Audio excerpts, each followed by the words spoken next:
and we are live streaming. Okay. I'm going to go ahead and give it another 2 minutes before we start. Everyone be advised, this is all public, so mind your P's and Q's. And Mr. Chair, if you were asking if I could take the room at all when you were in executive session, I finally got Zoom to behave. Okay, and I see you're here now, so that's good. Okay. Thank you, Ms. Harless. Yeah, sometimes you have to chastise Zoom.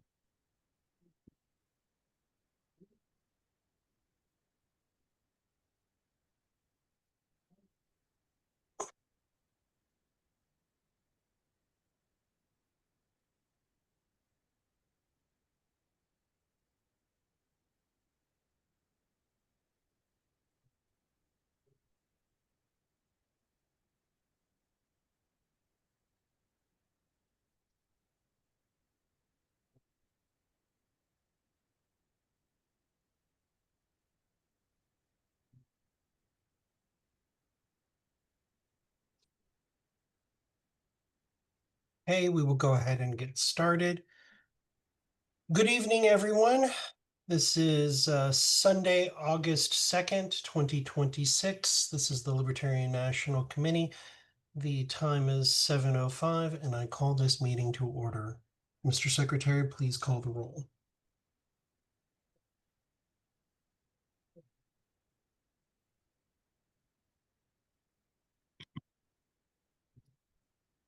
One second, I just want to make sure everyone can see my screen. Begin.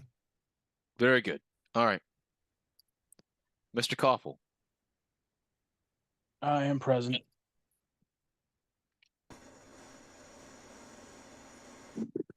Mr. Hirsch. Here. Mr. Danke. Present. Ms. Leatherman. Here. Mr. Flores.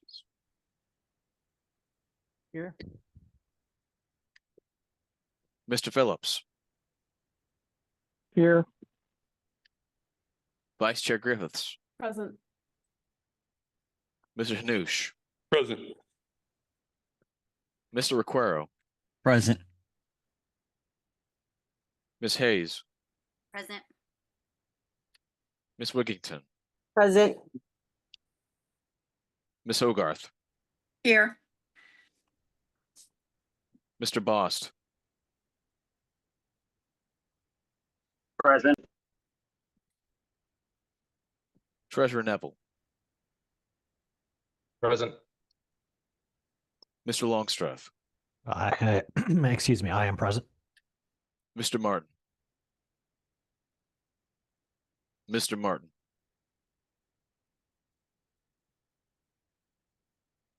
Ms. Fintish. Present. I am present. Ms. Nikayla. Present. Ms. Nguyen. Here. Mr. Redpath. Yes.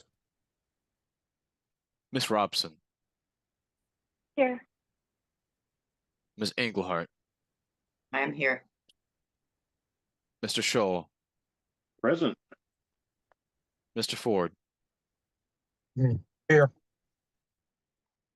Mr. Thompson. Present. Mr. McMahon. Pardon me, Chair McMahon.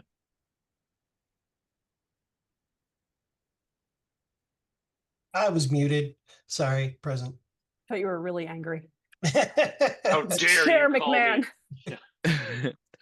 Mr. Chair, we have a single absence. Other than that, we have perfect attendance.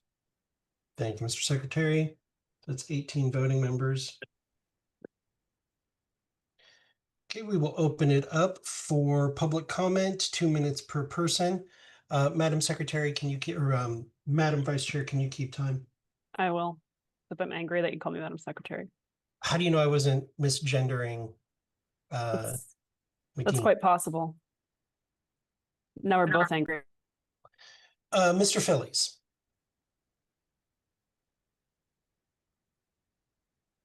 You're muted, Mr. Phillies.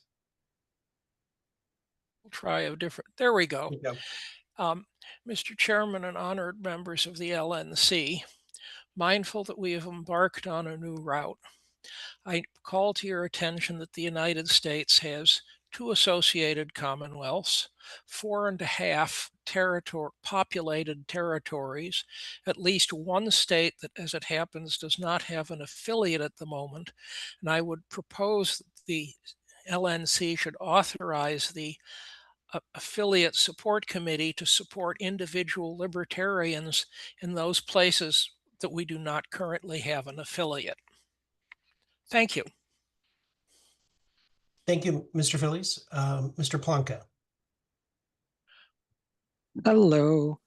I just want to quickly speak in regards to the 2 motions that the National Committee will be,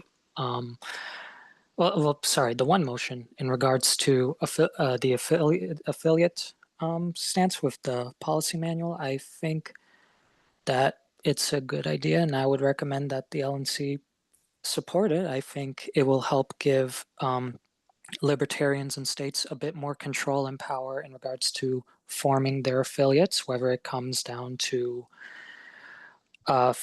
being able to make the proper announcements with their states, or in other ways, in a way that makes it easier for them, such as if they can't do a convention, but if they have a bunch of libertarians come in to agree on a constitution, that kind of stuff, whatever the likes is.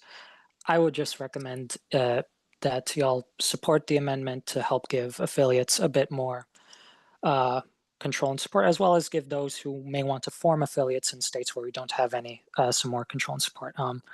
Sorry for the rambling and for a little bit of the iffiness, but anyway, y'all have a good evening.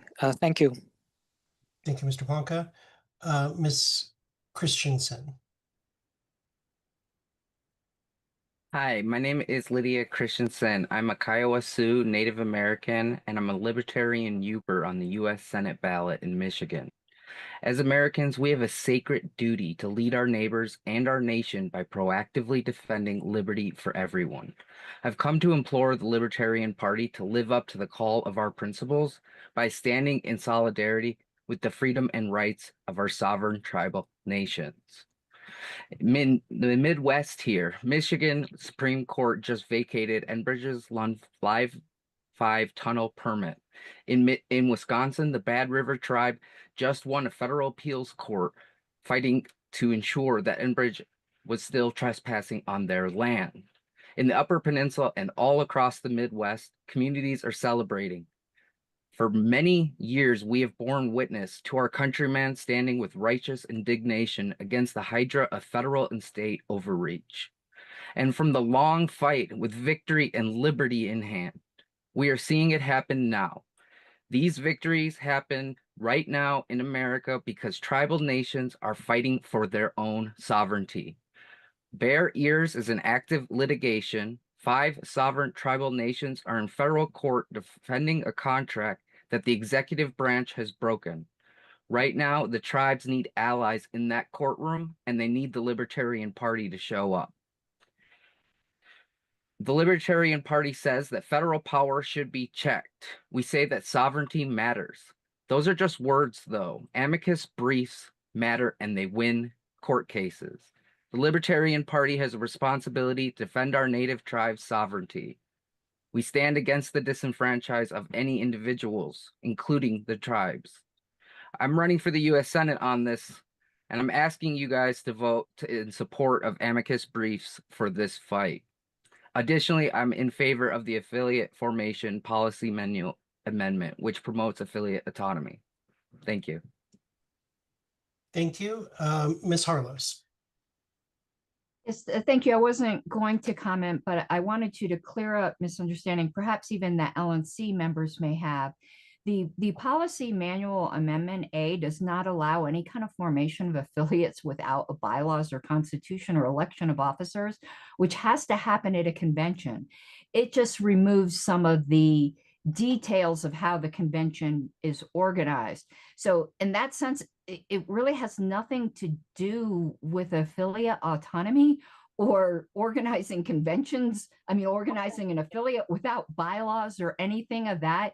It just simplifies the procedure and doesn't let the LNC get in the way in the middle. And this is what it has been.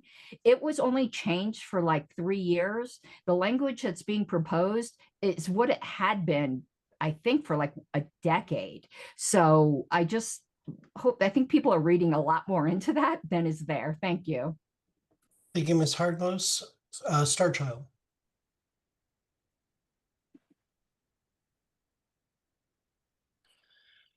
Yeah, hello, can you hear me? Yes. Yes, we can hear you, Starchild.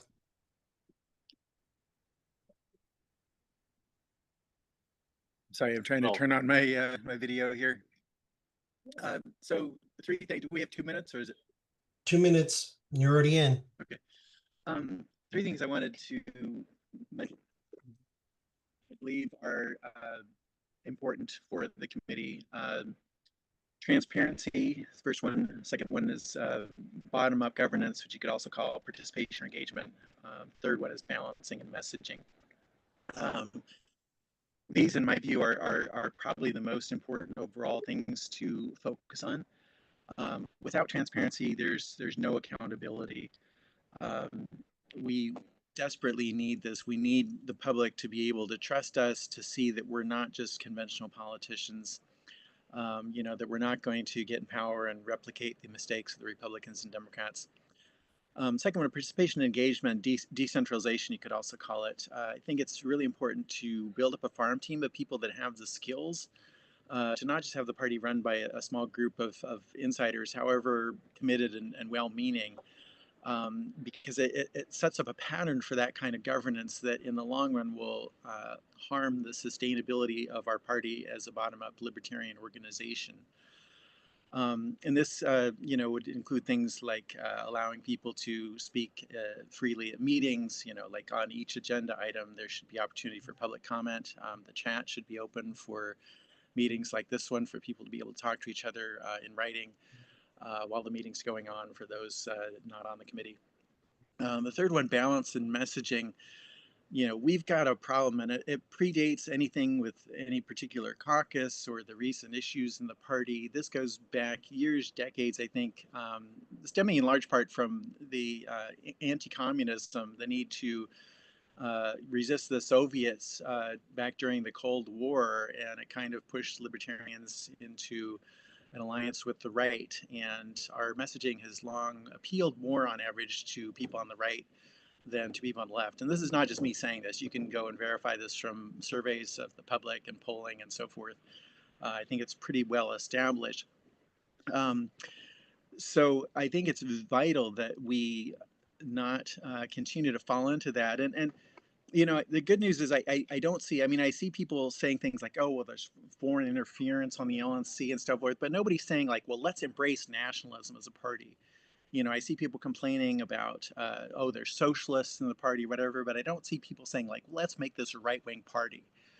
So, you know, the fact that they cannot openly say that, I think, is encouraging, that we don't have people openly lobbying for those things. That shows we're not so far down the road that we cannot correct this and make sure that our messaging appeals at least as much to people on the left as to people on the right, so that we can correct this historical imbalance. Because if we don't, you know, it's like we're a small porcupine running between a giant elephant on one hand and a giant donkey on the other. If we go too far to left or right, we'll be trampled. Basically, it's a self-perpetuating trend that means that people will, when they come into the party, have some of the baggage from their old party or affiliation, and it will move the party more to that direction. And so the more you lean that way, the further you lean that way, and at some point potentially becomes an irreversible trend. It's time, Starchild. Danger that Thank we're you. trying to avoid. Thank you. All right. Ms. Patrick. Thank you.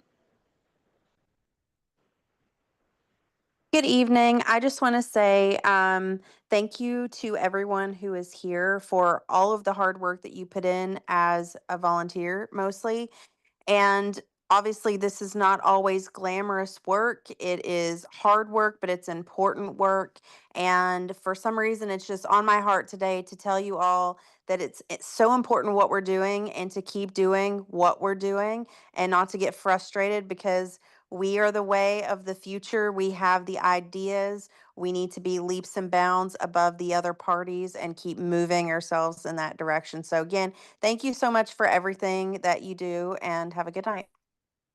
Thank you, Ms. Patrick. And Mr. Thank Chair, you that for all is of perfect your timing. work in Florida.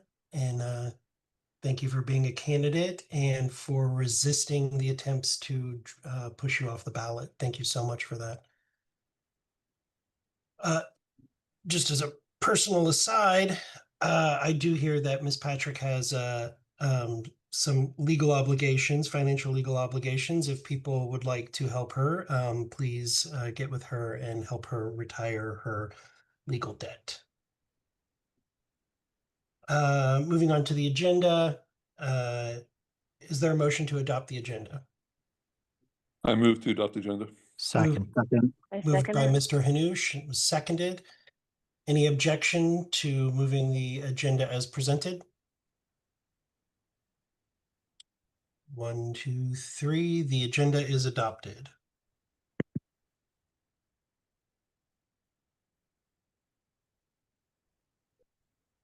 Next on the agenda is the financial report. Treasurer Neville. Yes, thank you, Mr. Chair. Can you hear me okay? Yes. Great.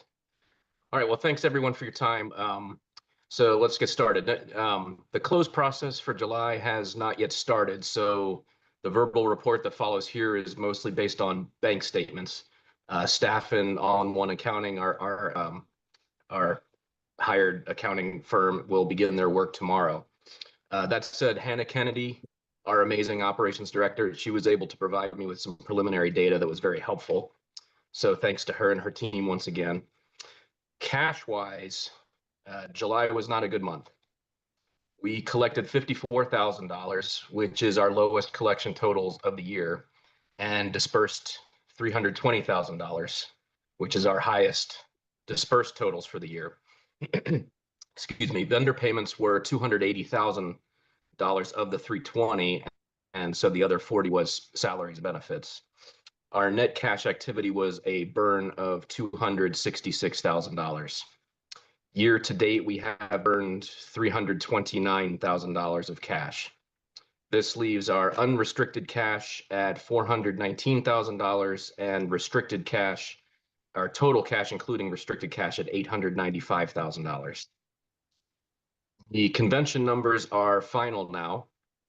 Revenue was $192,000 against total expenses of $310,000 for a net loss of $118,000. Since our spend was so high in July, I think I should comment on where some of the money was spent. We had an estimated $109,000. Hold on 1 second. Yes. Mr. McGee, that is not me. Do not let them in the room. Kick them out. Oh, wait, no. Don't kick them out. I think that is Oliver Hall. Sorry. Oliver, is that you? It is. Yes. Never mind. Sorry. Go ahead, Mr. Treasurer. Oliver's a troublemaker. He was using my link to get in. So we had an estimated $109,000 spent on the convention in July. So of our cash that went out the door in July, 109,000 of it was related to the convention. The largest single spend for that was $44,000 on the AV vendor, but also cash dispersed to 3 different hotels in Grand Rapids totals $60,000. Apart from convention, we also had an estimated $60,000 spent on affiliates and other ballot petitioning. I think we all know 33,000 of this went to LP Maryland. We also had $36,000 of fundraising expenses and another $21,000 spent on the LPNM case, legal case. I just want to let everyone know we had a breach of the PNC credit card in July, where roughly $561 was fraudulently spent. This matter has been fully resolved and the bank has refunded all of the money except for $40, and we're going to get that taken care of this week. And a new card has been ordered, so that matter has been fully resolved. So looking forward, there's a very good chance that I'll be able to include the accounting numbers, unlike what I'm doing right now, from staff and all-in-one accounting at the next meeting because of the way that the end of August lines up timing-wise with our monthly meeting that we'll be having in early September. So I invite all the members, email me at treasurer@lp.org or doug.neville@lp.org if you have questions or comments about these numbers. That's everything, Mr. Chair. Thank you. Thank you. Any questions from the board? I've got some statements that I'll make, but any questions from the board? Okay, to reiterate, the two largest spends for the month were the convention and petitioning. That was the bulk of that large number that you hear. As you can see in Executive Director Dosbach will report on this. We still have checks coming in. We typically get them the final or the first week of the previous month based off of when those appeals and letters go out. So there's still funds coming in, but the two biggest spends dramatically, and we'll talk also about this during the Convention Oversight Committee report, was final convention spending. And I do believe, yeah, all of the convention expenses are now finalized and done. There's no additional convention spending coming, thank goodness. Thank you, Mr. Treasurer, because I didn't see any hands go up for questions for the We're at treasurer. time anyway, so. Okay. Moving on to staff reports, Executive Director Dosbach. Okay.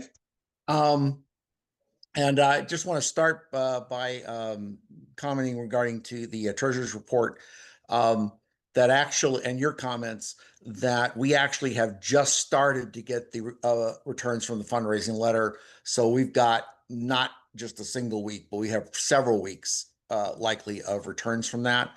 And we have not started to receive the returns from the long-term lapsed member letter, which just hit the mail. Was mailed out on July 20th. So none of those have come in by mail. We've gotten a few people who read the QR code or the URL and went to the website to donate. We've had a few of those, but most of that letter has not come in yet at all. So hopefully that will work well for the upcoming month. I did want to, before I take questions, I did want to comment on a couple things in my report. With regard to the communications director position, that contract has been signed, and we are pleased to welcome Rob Yates as our new comms director for the LP. We had 26 applications for the position, went through and narrowed it down to 4 people to interview who had the specific kinds of skills we were looking for. And of the 4, we felt that Rob was the best fit for the position. Everybody who applied either received an email. Those who were interviewed were notified by email that they were not selected, and the people who interviewed received a phone call. So everybody who applied was contacted before we announced this. Rob's first day officially is tomorrow. So I'm sorry. Okay. Aaron. Okay. And let me glance if there's anything else. I can interrupt you, Mr. Dosbach. Yes, I sir. just want to thank Brian Williams for his service as comms director for many years. Thank you to the applicants and the people that we interviewed. You all did an amazing job. It was a tough decision. And I look forward to working with Mr. Yates as the new comms director. Thank you. I wanted to point out that we discovered a few days ago that I discovered, maybe other people knew it, that when somebody donated, joined, or renewed, they were only getting a receipt from Zoho. They were not getting any kind of thank you letter, a thank you email. That's been fixed. So people are now getting thank you in addition to the receipt. And under ballot access, I do want to call your attention to that. It is almost certain that we've made the ballot in Massachusetts, given the numbers. And sort of a surprise, or a bit of a surprise, the folks in New Hampshire, not associated with the former affiliate, have placed a candidate for, submitted petitions to place a candidate for governor on the ballot. And based on the numbers, they are likely to qualify for that. And I do want to point out that unified membership program has been working all the tests. So I'm pretty sure we're about with the point where we can start rolling it out to other states. And with that, I will be happy to take any questions. Any questions for Executive Director Dosbach? Mr. Chair. I cannot see who is. Mr. This Boss. is Travis. Mr. Boss, go ahead. Yes, I'm not back. If you'll allow me a moment. I did have a question about the unified memberships. Is there an issue with affiliates on different CRMs or methods of joining? No, there should not be. The way it is set up is there will be it'll be a link on our website that affiliates can choose to use. If they sign up, then they can point people to it, or we can point them to it within our site. If somebody selects to join unified with the two, it appears whatever the dues are for that state are incorporated. It appears to the person using it as a single transaction, but behind the scenes, it actually is two transactions. So the money for the national goes directly to national. The money to the state goes directly to the state, and that goes through their Stripe accounts. So there's nothing needed to be done at the CRM level. There is stuff that needs to be done at the CRM level, but it's them integrating that data point within their CRM, just to make that clear. But it's not dependent on your CRM. It's anybody can use it. Any state can use it. Yeah, I guess what I meant was they don't have to have some particular one that's handled. They'll say it handled from their end. It looks just like somebody made a contribution at their own website. It is time, Mr. Chair. Okay. Seeing no additional questions, we'll go ahead and move on. Mr. Ford, Convention Oversight Committee report. Okay, I'm here. First of all, are members in receipt of the report that was sent out this afternoon? I believe so, yes. It went through the emails, yes. Okay, great. All right. Let's start out by this. Let's be blunt. First of all, just as a tiny aside, there's approximately $20,000 in additional receivables that will be coming in over the next week or two to partially mitigate what is obviously a catastrophic loss.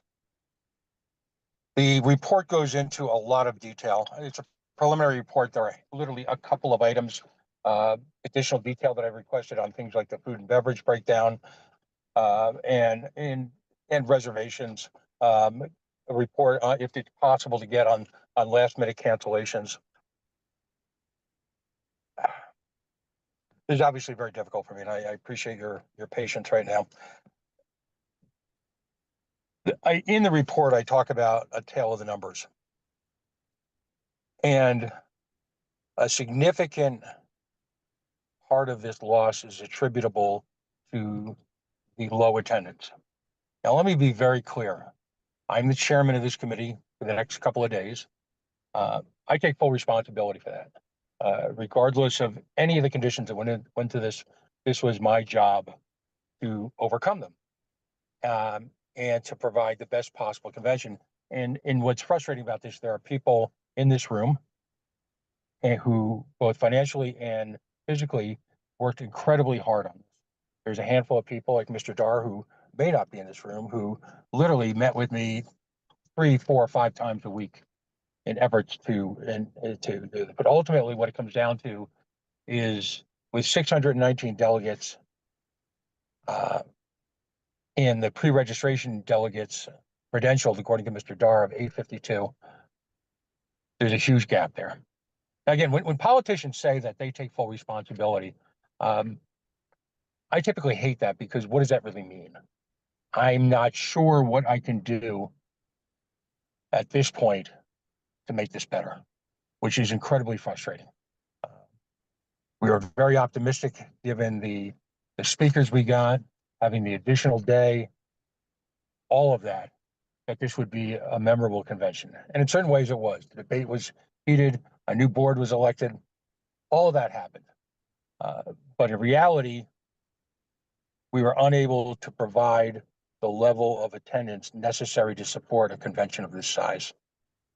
And the frustration, of course, is the numbers were large but not dramatic. An additional 100 to 125 delegates, using a basic conservative estimate of rooms and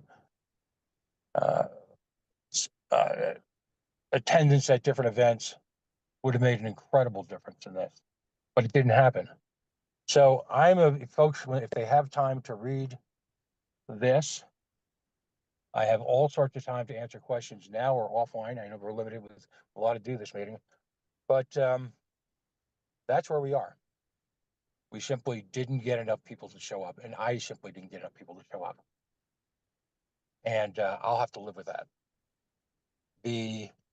I've gone into in the report everything from hotel rooms, a conversation, a 4-day convention, delegate participation, a debate over how to handle getting more participation. We sold a significant number of packages and events, given the delegate attendance.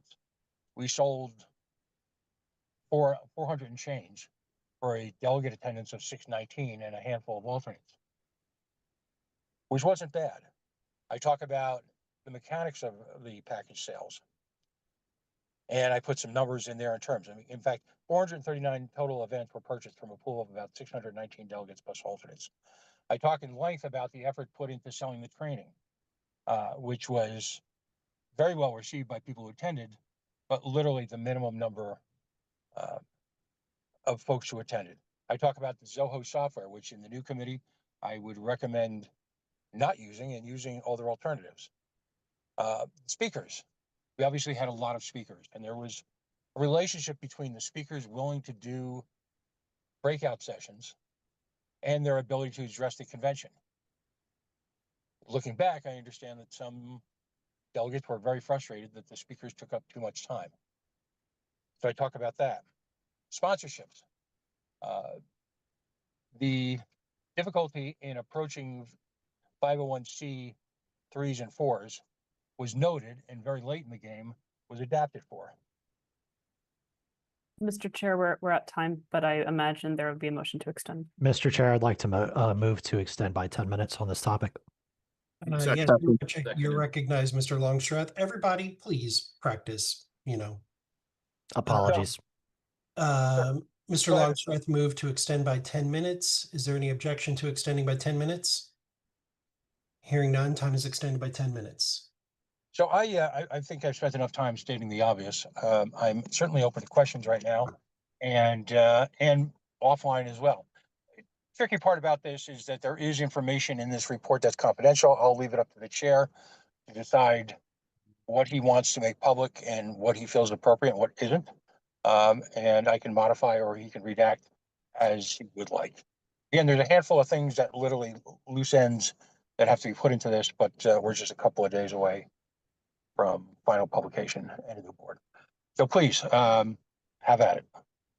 I think there's only one item that actually affects the LNC that's not within the report, and that's outstanding payment from one of the affiliates, which I think will be cleared up. Is there any, Mr. Ford, would you object to making this a final report as opposed to a preliminary report? Only because there's information about food and beverage that I'd like to incorporate in that, but I operate at the will of the body. Okay, I think we need to move beyond. So is there any objection from the board categorizing the report as the final report? Okay, hearing no objection, I will deem it the final report of the Convention Oversight Committee. Questions, and then I'll have some statements. Mr. Flores and then Mr. Redpath. Mr. Flores. That was actually artifact from the motion to extend time, so I'll lower my hand. Thanks. Okay, thank you, Mr. Flores. Mr. Redpath. Yes, thank you, Mr. Chair. I would like to thank Pat Ford for the incredibly hard work he put in on this convention. This is not Pat Ford's fault, and it is no individual's fault. This is an institutional problem because we, as a party, are insisting on carrying on midterm conventions, which is an antiquated and expensive practice that needs to cease. I could see this coming from a long way away. But the bylaws require this. This is not any individual's fault or group of people's fault. We need some introspection about how we are going to move forward in the future with future conventions. I think we'd be far better off with one kick-ass convention every 4 years, because I'm afraid we're going to be looking at quadrennial problems like this going forward indefinitely to the future. The R's don't do it, the D's don't do it. Why does an organization that has trouble raising $1 million a year currently continue to indulge in such an expensive and unneeded practice as midterm conventions? Thank you. Thank you, Mr. Redpath. Mr. Recurrio. Thank you, Mr. Chair. Just quick question. Mr. Ford would not be prohibited from continuing to send us information, right? Even though we've adopted a final report, we could still receive more information. Correct. There can be updates to it as other things may come to an end. But I think the biggest thing is there's just one outstanding payment left, which I'll just say is $1,000. So it's not that's not going to change the outcome of the report. But we need to get the next convention committee rolling because we have to finalize that contract and move forward with all of the things required for that. So, any other questions for Mr. Ford? Ms. Robson? I just wanted clarification because I may have just totally misread and misheard, but I thought it was something more along the lines of $20,000 that Mr. Ford had mentioned. Did I totally just mishear that? And yes and no. The bulk of that money doesn't actually go to us. So in a typical convention, there is a nonprofit organization that is set up that handles the vendors and sponsorships because we can't accept those organizations. 501c3s can't send people to speak at our conventions or to table at our events as a political party. So it's done through a other organization that can do that. Then those areas would be billed to that organization because that organization also can't give us money. This is how a lot of the R's and D's do it. Unfortunately, that organization wasn't set up until the contracts were all finalized. And it wasn't known that it was needed until it was too late. So some of that payment is going to them, which will hopefully be used to offset 2028 expenses. But unfortunately, it can't go to us or pay down the current bill. Thank you for the clarification. So the only outstanding payment to us is $1,000 from an affiliate. Ms. Fintish. Thank you. Mr. Chair, would you be able to remind those of us who were not on the LNC beforehand who all the members of the Convention Support Committee were and what their names are? Off the top of my head, I can't. Mr. Ford probably can. I can tell you, having sat in on several of the Convention Oversight Committee meetings as an ex officio, very few people who were actually on the committee actually attended the meetings. It was a lot of Pat Ford, Mr. McGee, Paul Darr, who was also ex officio, and then Betty Rose Ryan and Jim Turney and even Mr. Dosbach were there late in the game to try to help with historical information. And so, but Mr. Ford, who are the other members of the committee? Mr. McGee, Andrew Watkins were both active participants. The three statesmen, if you will, of it, you mentioned them, were all there actually extensively from the beginning and provided a lot of information, a lot of guidance, and to which to them I'm eternally grateful. Mr. Darr, I can't understate his contributions, as everyone who knows Mr. Darr knows him. High integrity, high work effort, low drama. And so he was basically a partner, if you will, to the chair of the committee, me. And again, those are the folks that consistently showed up. Mr. McGee was intimately involved in the selection of the next site. And and then, of course, I will say that we got tremendous support from the staff. Drew, in particular, well, I shouldn't say that in particular because everybody worked really hard, but I have to note that Drew probably sent out somewhere in the notion of 200,000 or 300,000 emails over the year or so that we were doing this, which were all great helps, raised a lot of awareness. So those are the principles involved. Thank you. Thank you, Mr. Ford. Something I'd like to stress from the financial report from Treasurer Neville was we just paid $60,000 to hotels for room. And this isn't to you, Mr. Ford. This is just to the body. $60,000 for rooms that we didn't use. They were unsold rooms that we were obligated. We did not reach our attrition rate at the majority of the hotels. And so we were obligated to pay that money for something. I mean, that's not food and beverage. That's not anything else. It's not AV. That's not speakers. It's just $60,000 for rooms that were, by all accounts, empty, that we didn't use, that we were obligated to use. Mr. Ford, do you, off the top of your head, do you remember how many room nights that actually was, what we ended up having to pay for? That's actually in the report. Okay. That's in the report. And there's a couple of things to stress on that. Conversations were had I'd say early on about reducing that. That contract, and this I want to be very careful because the hotel contract was actually in a lot of ways a good one. There were rewards for rooms that were sold, which we realized, which incredibly enough helped defray the shortage. The original contract, the room counts were similar. The one addition, and I go into this in some detail, I'll spare you now, but the addition of a fourth day turned out to be a mistake on several levels. And, you know, as someone who went through this, I would probably say it needs to be reevaluated seriously because that presented additional rooms, part of which weren't sold because of the shortfall. And in addition, and it provided additional costs on AV because it fell on a holiday. Mr. Chair, we're at time again. So anyway, I just, in reflection. Okay, hold on, Mr. Ford. Yep. That was time.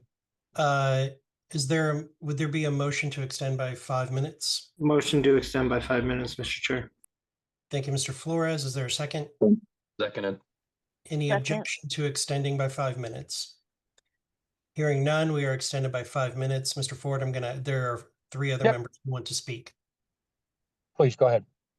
I have Ms. Hayes and Mr. Martin, and then, okay, maybe I only had two. And also Mr. McGee. Mr. Martin is here now. Ms. Hayes. Hi, yes, I'll reiterate that it's an extremely difficult job, so I do appreciate Pat and everybody else that helped. I've worked on state and regional level conventions and even a couple national level, and I just want to speak to one tiny thing, and that is the room minimums.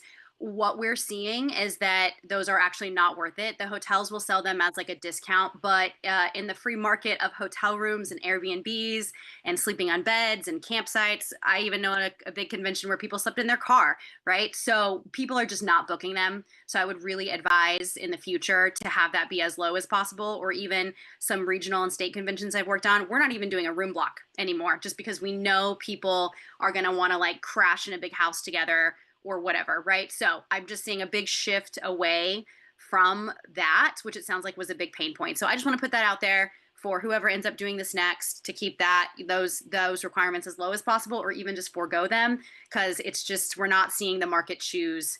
Ms. Hayes, just as a point of information for you, it's different on a regional or a state level where it's a smaller event. When you're using the entire convention center, it's baked into the agreement. So the food and bev minimum plus the room block agreement is what gets us the room usage of the convention for almost free. So it's baked into it. It would actually probably, outside of this scenario where there was an extra hotel or two that we ended up not using, that typically it would cost us more to not have the room block because we would be paying for the entire convention site as well. So that's just information. I definitely get that, but even like big conventions, like some that just maybe just happened in Vegas, even they're getting away from this because again, there are so many options in these big popular cities that are doing these. So yeah, just like I said, just as low as possible. I get it, and the hotel has a vested interest in telling you that it's a deal, right? But I don't know, we've completely foregone it. But yeah, different on size for sure. Thank you, Mr. Mr. Martin. Oh, can I just briefly respond? Very briefly. The challenge in some of this is that this original contract predates even my engagement and goes back to, and I'm talking about the entire contract, goes back to almost immediate, I believe, immediately after the site selection took place. So to your point, there's a lot of validity in it because we're being asked to commit a year to 2 years ahead of time on this without really understanding what life is going to be like in a year or 2 years. Thank you. True, but the last hotel was added later, significantly later. Well, the last hotel was added because in the interim period, the dates had to be moved by a couple of days because they were misaligned with the actual dates. So the last hotel was added. I've made a request, as you mentioned to me personally, to get the original contract, the original contract. But we actually, when we added that hotel, we actually were reduced in the number of rooms at the Hilton because the rooms simply weren't available on those days. So what we did was there were two problems. Number one, we had to book rooms elsewhere, and number two, again, the addition of the fourth day did not turn out to be our friend.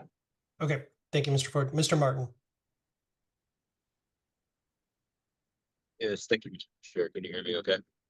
Yes, you're a little choppy, but yes. Not sure how my internet connection will work, but I'll try to get this out very simply. The biggest problem is not a failure in planning. It is a failure in a more basic duty. We have turned off most of the people who would otherwise want to be here with drama, infighting, and off-platform messaging, veering towards socialism, communism, substituting what people actually come to the LP for the thing that they fight against. We are a skin suit. We are currently captured by the interests that we fight against, and people are burnt out because they don't want to be in dysfunctional, divorce politicking fights where we're suing former chairs over political bullshit that we know is not meritorious and entirely motivated by factionalism, not finances, not health of the organization. And it's not just suing McCardle. You people are horrible. Hey, horrible to deal Mr. with. Chair, we're at time. Mr. Martin. No, it's Come my to order. time, Mr. Chair. I have the Come floor, to and you order, are going Mr. to Martin. respect the rules of this Mr. body. Martin, you are will going to not make respect the rules of statements this about body, the sir. rest of the board. Mr. Martin, you I will can come make to whatever order. statement about the board I please in a meeting, Mr. Chair. Chair, Get we're a Mr. time. grip. Martin, you will come to Get order. a grip. You will You come to will come to order. order. Mr. Chair, I move You will to come to eject Mr. order. Martin from the meeting for I breaking. asked the body. Go for it. How we mute Mr. Martin. Second. Second. Mr. Martin, if you cannot contain yourself, you So will my be opinion, muted. my Please mute opinion, Mr. my Martin, my Mr. content Secretary. is the problem. Thank you. And we are at time, Mr. Chair. Thank you. Time has expired on this item. Next up is That was a legal updates for- dissenting. mute Mr. Martin and keep him muted, please.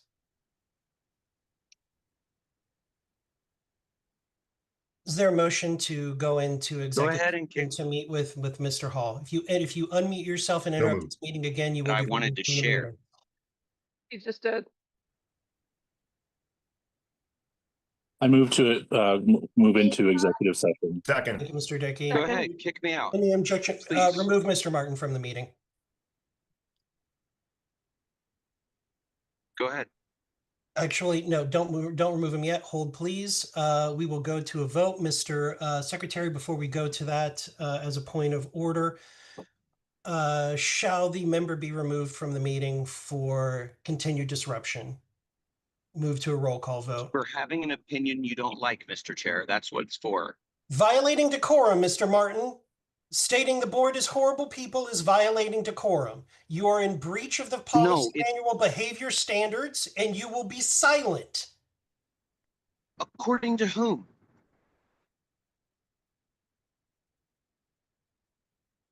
This is subjective, Move to the not roll call. 1 second, I need to prepare the ballot. I'm busy muting Mr. Martin. why bother with the formality? You guys.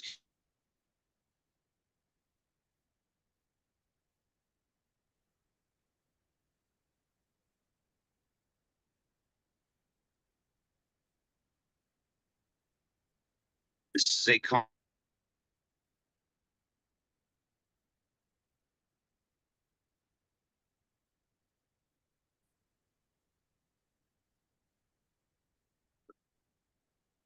This is why we lost money.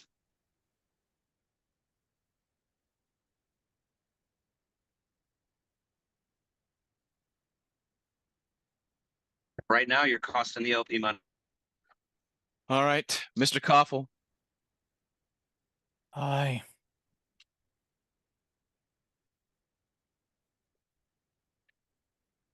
Mr. Danke. Yes, please. Mr. Flores.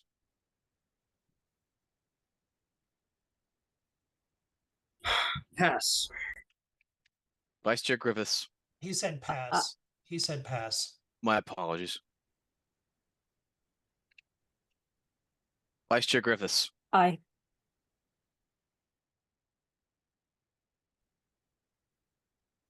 Mr. Noosh. Yes. Ms. Hayes. I just want to abstain on this. So good. You guys have been waiting for this a long time. Ms. Hogarth. Yes. Treasurer Nebel. Yes. Mr. Longstreth. I'm going to pass for now. Mr. Martin.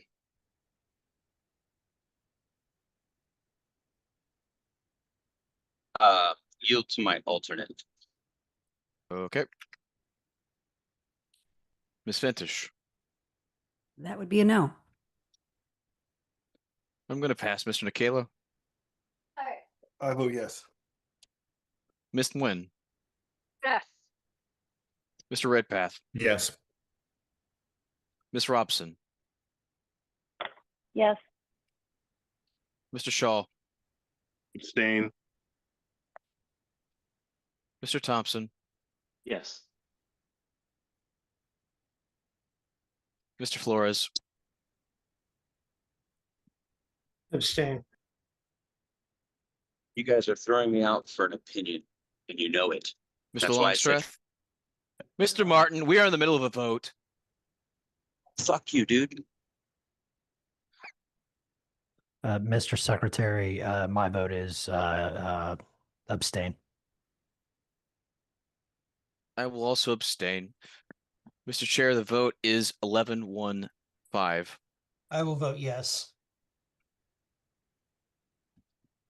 The final vote is 12 in favor, 1 opposed, 5 abstentions.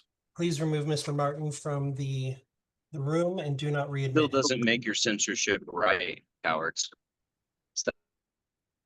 Thank you.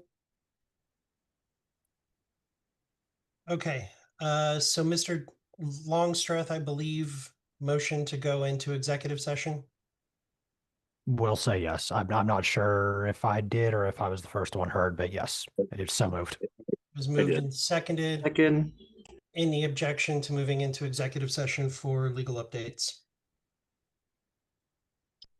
Here, and it's for 30 minutes according to the agenda.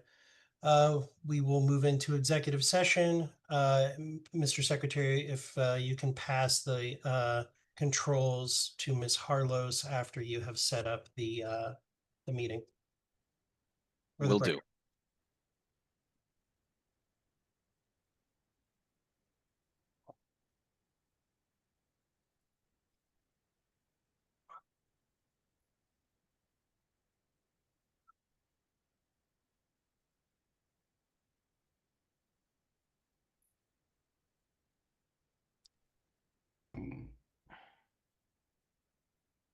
And Ms. Harlos, you are not to let Mr. Martin into the room. Certainly, Mr. Chair.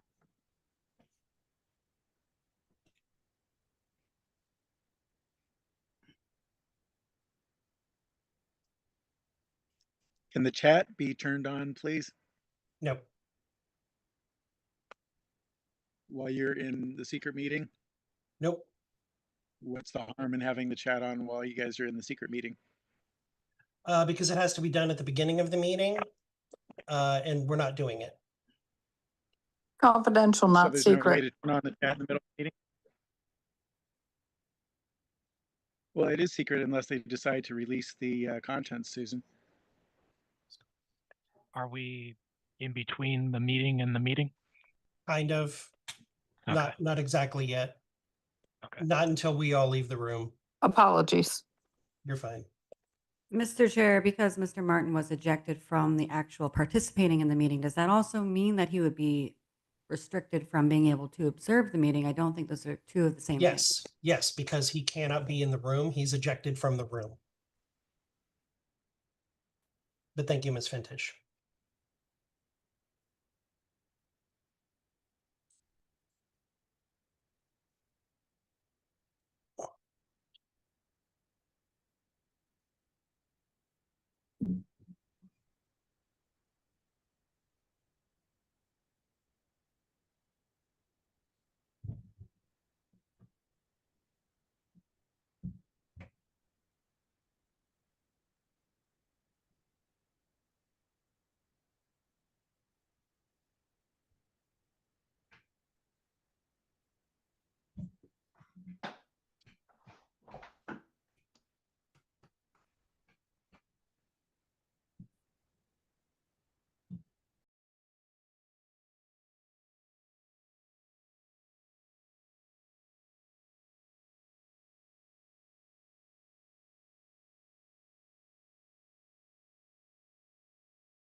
Well, that was weird.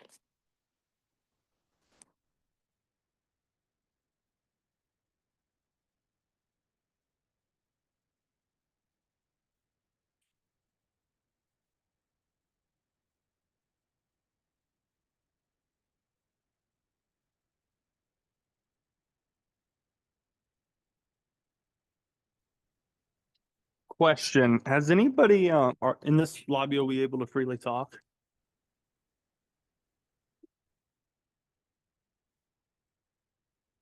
I don't see why not, right? We're not being recorded in here, right?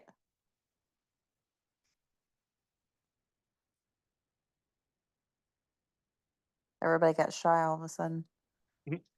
No, I was trying to figure out something. So I'm trying to make it to where my state party doesn't isolate me from other LP members in the state, but they're trying to make it like, what defines a a good standing member? Because they're trying to bring up something from the past where I was in an X group chat and I said I was taking, because I remember, how I left. I said I was going to take a break from politics for a little bit, and I left. But they're trying to say they removed me, and is using that as a reason for me not to participate. So, what exactly defines like a good standing member? That's a good question. Because it's kind of important because if they try to refuse, I don't know if all states are like this, but my state specifically in Montana, they make it to where if you're in one of the way in Montana Libertarian Party is formed, they make it to where that that they have to provide minutes if a member in good standing requests it. So they're not trying to be transparent with me. I can just cite statute and get them to proceed, but also the state law is kind of not as transparent when it comes to how they define a good standing member. Did you say you'd looked at the bylaws?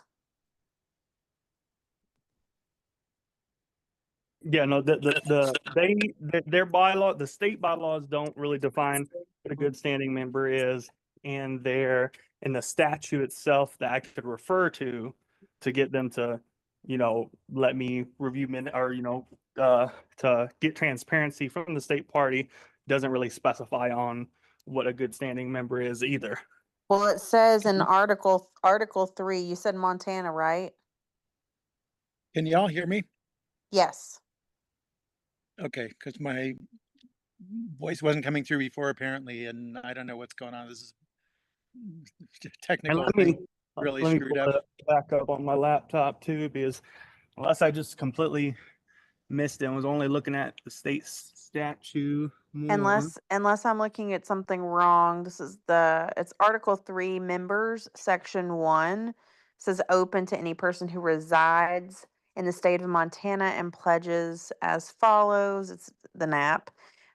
Requires registration by completing an online membership form or submitting a paper membership form to the Montana LP secretary or chair. Membership shall be counted from the day that the form is received till such time as the member relinquishes it or it lapses or is terminated. I think I missed something. Why are we talking about Montana? But because they're trying to isolate me out of the party. But the thing is it doesn't from what I see, because it doesn't seem like they're trying to kick me out right now, but they're trying not to let me participate, saying I'm not. Who's trying not to, Christian? Montana State, the party, but the state party, but they're. But what does this have to do with the LNC meeting? I'm confused. I just where's started Karen bringing- Ann? Wasn't she put in charge of the? Yeah, no, I just. during the, I think we might be missing some other people. Like, is there more than one room here, or what's going on? I don't know. I don't know. That's why I said it was weird when I got moved into this room. It was like, boop, all of a sudden. I don't think this is all of us, right? Yeah, I think there's separate break rooms, but who's the moderator here? Is there a moderator? I don't think so. No. Nobody controls this room. I don't know why they can't turn on the chat. I think you can do that in the middle of the Zoom meeting. I don't think it has to be done at the beginning. But since there was nothing going on, I had brought up a question. Yeah, that's kind of what we're discussing right now. But I see, just know the backstory there. what Montana was. Yeah. No, essentially, I was trying to participate in like the meetings and whatnot, but they're saying that I'm not a good standing member. And mainly their reason for that was because I was in an X group chat. Then they're saying that I was kicked out, but I remember specifically I said, "Oh, hey, I'm gonna take a break from politics for a little bit." Then I had left. I tried to get my X archive out and like actually get it, but unfortunately that's after they encrypted it. So I'm trying to get people to take a screenshot of when I. This meeting is being recorded. Back on. So I'm not sure if Karen Ann was deafened, but Oh, I in was. the I'm middle. sorry. Okay. Yeah, I was in the middle of speaking when you started. Oh, I'm sorry you guys heard me. I'm sorry That's all you good. heard me. I was doing something on my show. I'm so sorry you heard me. Then you Yeah, haven't all of. I all will good. I'll mute myself, but go ahead. Now we always appreciate your insight on the JC stuff, Karen Ann, so it's all good. So yeah, no, Arizona's got some ballot access challenges that other affiliates don't necessarily have to deal with. We do have some major hurdles when it comes to our stuff because we have to get ballot access in every jurisdiction. Statewide doesn't mean statewide. It just means for state office. And the counties are where the real fight is. So we definitely appreciate any support that you guys can, send our way. $5, $10, $500, whatever you can do. It's all appreciated. And yeah, thanks a lot. Nice. Okay. Libertarians don't wear paisley. Go. What? If it's black and gold, Nathan, it's perfectly Nathan fine. knows what I'm talking about. Nathan. I'm sorry. I thought this was America. No, he thought wrong. Just not America in the 60s. So Listen, I don't listen to fashionists. All right. You're supposed to say, Nathan, I don't listen to fashion advice from people with pink hair. I was going the fashion fascist route. Get with the program, dude. Mm-hmm. Three cheers for Rachel Blackfire and crew, who appear to have collected enough signatures to put Mr. Vallee on the ballot for governor of New Hampshire. Unfortunately, that was the easier step. The hard step is getting him 4% of the vote, at which point there will be a Libertarian Party of New Hampshire as a state recognized group. There has also been considerable petitioning in Massachusetts. I will give everyone a word of warning. Petition validity rates wander all over the place depending on where you are collecting. In most of the state, you can assume, if you're not a major party, a validity rate close to 80%.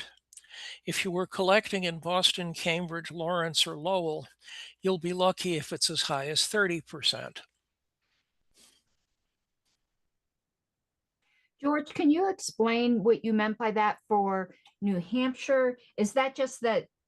Yeah, could you just explain what you meant by that? Does that mean the state recognizes a group kind of like with Massachusetts, or do you mean it's like just other states where they'll have their own ballot line and people can't petition on? I'm not sure what you mean. Okay. Massachusetts does not have ballot lines. You have a list of candidates for an office in alphabetical order by last name, and under each name in smaller print is the name of the party. New Hampshire does have ballot, they're actually columns. In New Hampshire, if you are not a major party, you go out and you collect signatures to get on the ballot. And Rachel Blackfire and crew collected enough signatures to put Mr. Vallee on the ballot for this November election. If Vallee gets 4% of the vote, he gets to identify a group of people as the, I don't know the legal term of art, the acting state committee. The use of the acting state committee is that the acting state committee can complete the ballot, so that if there are blank places where there aren't people running, for example, most of the state legislature, the state committee can appoint, with their agreement, libertarians to be on the ballot. This would be happening in 2028. In addition, if memory serves, they get to appoint the presidential candidate. At some point in there, the new state committee is elected. This is New Hampshire, in a primary election. In Massachusetts, if Mr. Ozanoff has enough signatures and gets 3% of the vote, the last is extremely likely to occur because his only opponent is a Democrat. The Republicans couldn't even dig up a candidate. That state committee persists through its time to appoint electors and put someone on the ballot in 2028. However, if the presidential candidate, the at-large candidate in 2028, does not get, if memory serves, 3% of the vote, the Massachusetts Libertarian Party would then cease to be a major party and would become a political action committee, separate from any of the clubs, Olma, Llama, whatever, who are libertarian private clubs. Did that help, or did I make things worse? I kind of understand the Massachusetts situation, but the New Hampshire situation. So the nominee would get to appoint a state committee. That's where I was getting a bit confused because I'm so used to Colorado. Oh, understood. They have enough signatures, we think, to put Vali on the November ballot. The next step depends on whether or not Vali gets 4% of the vote. If he doesn't get 4% of the vote, everything goes away. If he does get 4% of the vote, Libertarian becomes a major party in New Hampshire, and Vali appoints the state committee that will serve until the next election of state committees, which will happen in 2030, if memory serves. I think it's simultaneous with their presidential primary, but don't hold me to that because I'm not positive whether that's true or not. So it's kind of similar to Massachusetts in a way. Correct. Okay, that's what I was trying to get, because I don't think that has ever happened when I had been on the LNC. So this is something completely new to me, and it's so different than so many other states. Like Massachusetts was the outlier. I think I kind of sort of understand. Thank you. It's been a long time since New Hampshire got major party status. They had a series of efforts, and they made a decision as to who they wanted to run for governor. And the decision, from my point of view, was not the ideal decision. But hey, they're the people running their state association. They get to decide. Thank you.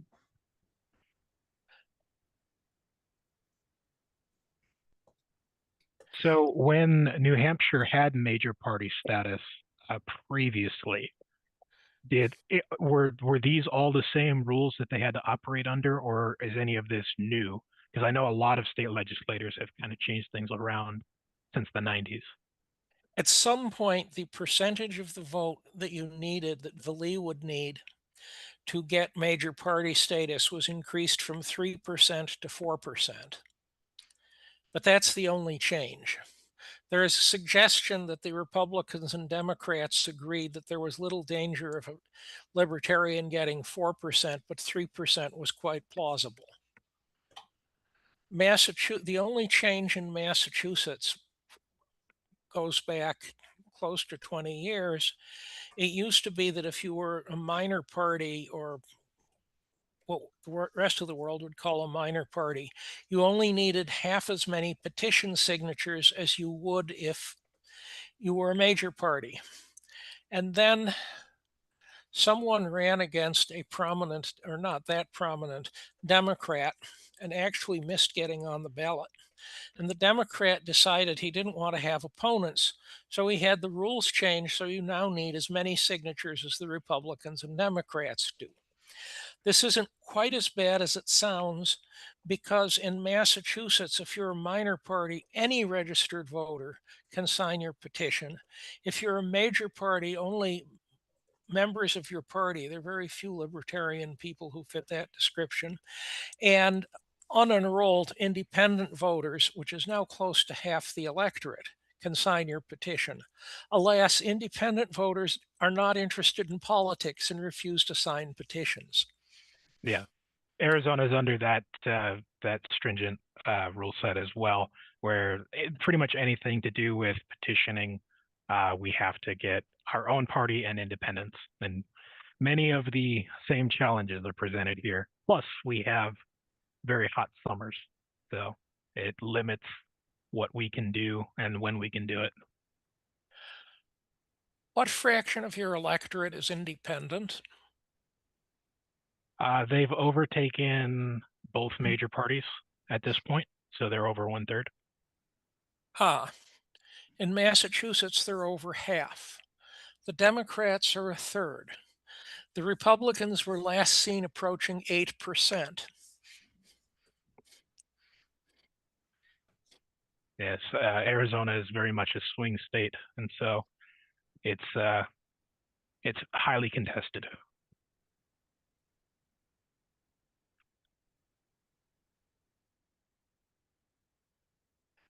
Massachusetts. I'm sorry, I just heard the beep that someone was trying to come in, but I don't see anything on my screen. Sorry, I'm kind of talking to myself. Sorry, George. Massachusetts is a two-party state. The two parties are the machine Democrats and the liberal to socialist Democrats. To make matters worse, one of the issues on the ballot this year will be going to a California jungle primary in which the top two candidates will be on the ballot. As a practical matter, this means that we will be a literal one-party state in which your choice will be a Democrat or a different Democrat.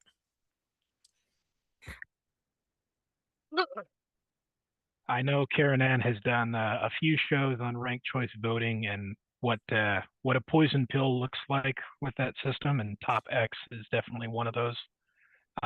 It is unfortunate that they end up being packaged together by a multitude of people, and it kills any hope of progress. That's certainly, like, I don't know all of the details of it, but I was involved for a while. I'm not anymore.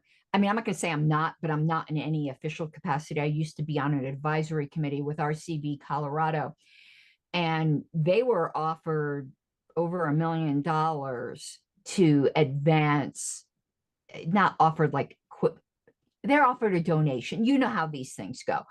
And to bundle RCV here, because we've been having decent success with RCV in Colorado, but they're trying to bundle it with a jungle primary, a top 4, I think. And those of you who may be following Colorado, where there's an absolutely insane Republican nominee for governor who did phone exorcisms and said he killed somebody at age 7, and then when asked how many people he killed as an adult, he asked the reporter, does that really matter? And the reporter was like, yeah, I think that matters.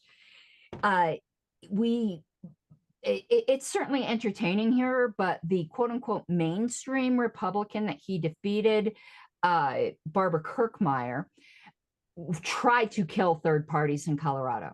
So even though I certainly don't want the state to be run by Victor Marx, I do have some schadenfreude against Barbara Kirkmeyer losing to such a nut, because our ballot access would have been absolutely killed in Colorado. She was merciless in that regard. So just in case you all, Colorado politics right now are really, really interesting, particularly with DSA persons advancing to the primary. Pray for us. I'm certainly concerned with the DSA's activities across all parties, including the Libertarian Party.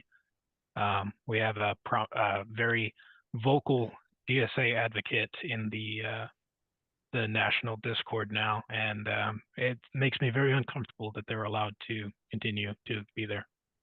Right, Evan or somebody. So I don't do any of that stuff anymore. I decided limiting social media channels is good for health.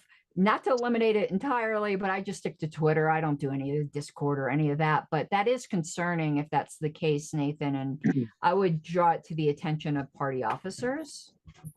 Well, party officers have engaged with this person, and it's been a thing. I hate Discord. Nathan, I would concur, and it's unfortunate because this isn't all party officers, and I'm not even going to name names, but there are some party officers that definitely seem to be condoning this individual's involvement, and it's not ideal.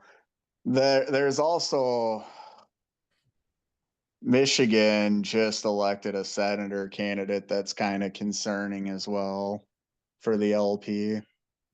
Well, I've heard much the same for Oregon. So I think that the health of the affiliates right now is in dire straits, and you know, when the affiliates are weak, national needs to be strong. When national's weak, the affiliates need to be strong, and it's a very hard situation when both are at the same time, weak or strong. So I think that we need we do need something.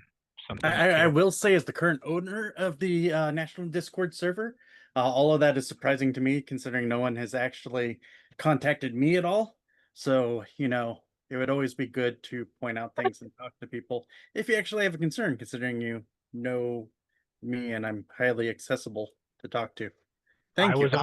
I was unaware that you were the one in charge of that at this point. I only know the moderators, and the moderators have been, let's say, lackadaisical about this. So, Mr. Dar, I apologize. I probably could have brought it to your attention, but I figure you got enough on your plate being vice chair of Texas that.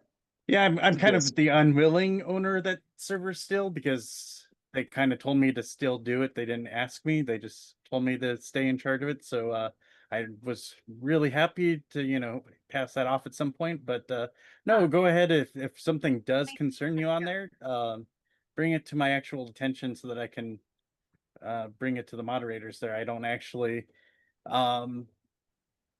I give them the rules and then ask them to apply it, but it's always if you feel something needs to be elevated, please elevate it to me. I am not actively on there for every conversation, so I might have missed what you guys are concerned about. So I'd be happy to have that help. Hi, Kitty. I just wanted to quick say I don't appreciate you guys calling me a socialist. I am a libertarian that has very progressive policies, but I'm not a socialist. You, with respect, you described yourself as a libertarian socialist. And not only that, I never said I was a libertarian socialist. I said I was a progressive libertarian. Not only that, you directly stated that you were a DSA advocate. When did I state that? Okay, now we're going to go to now. Excuse me. Now we are going to go to hands. So you all can continue the conversation, but please raise hands and I'll recognize so we can do this without talking over each other. Mr. Phillies.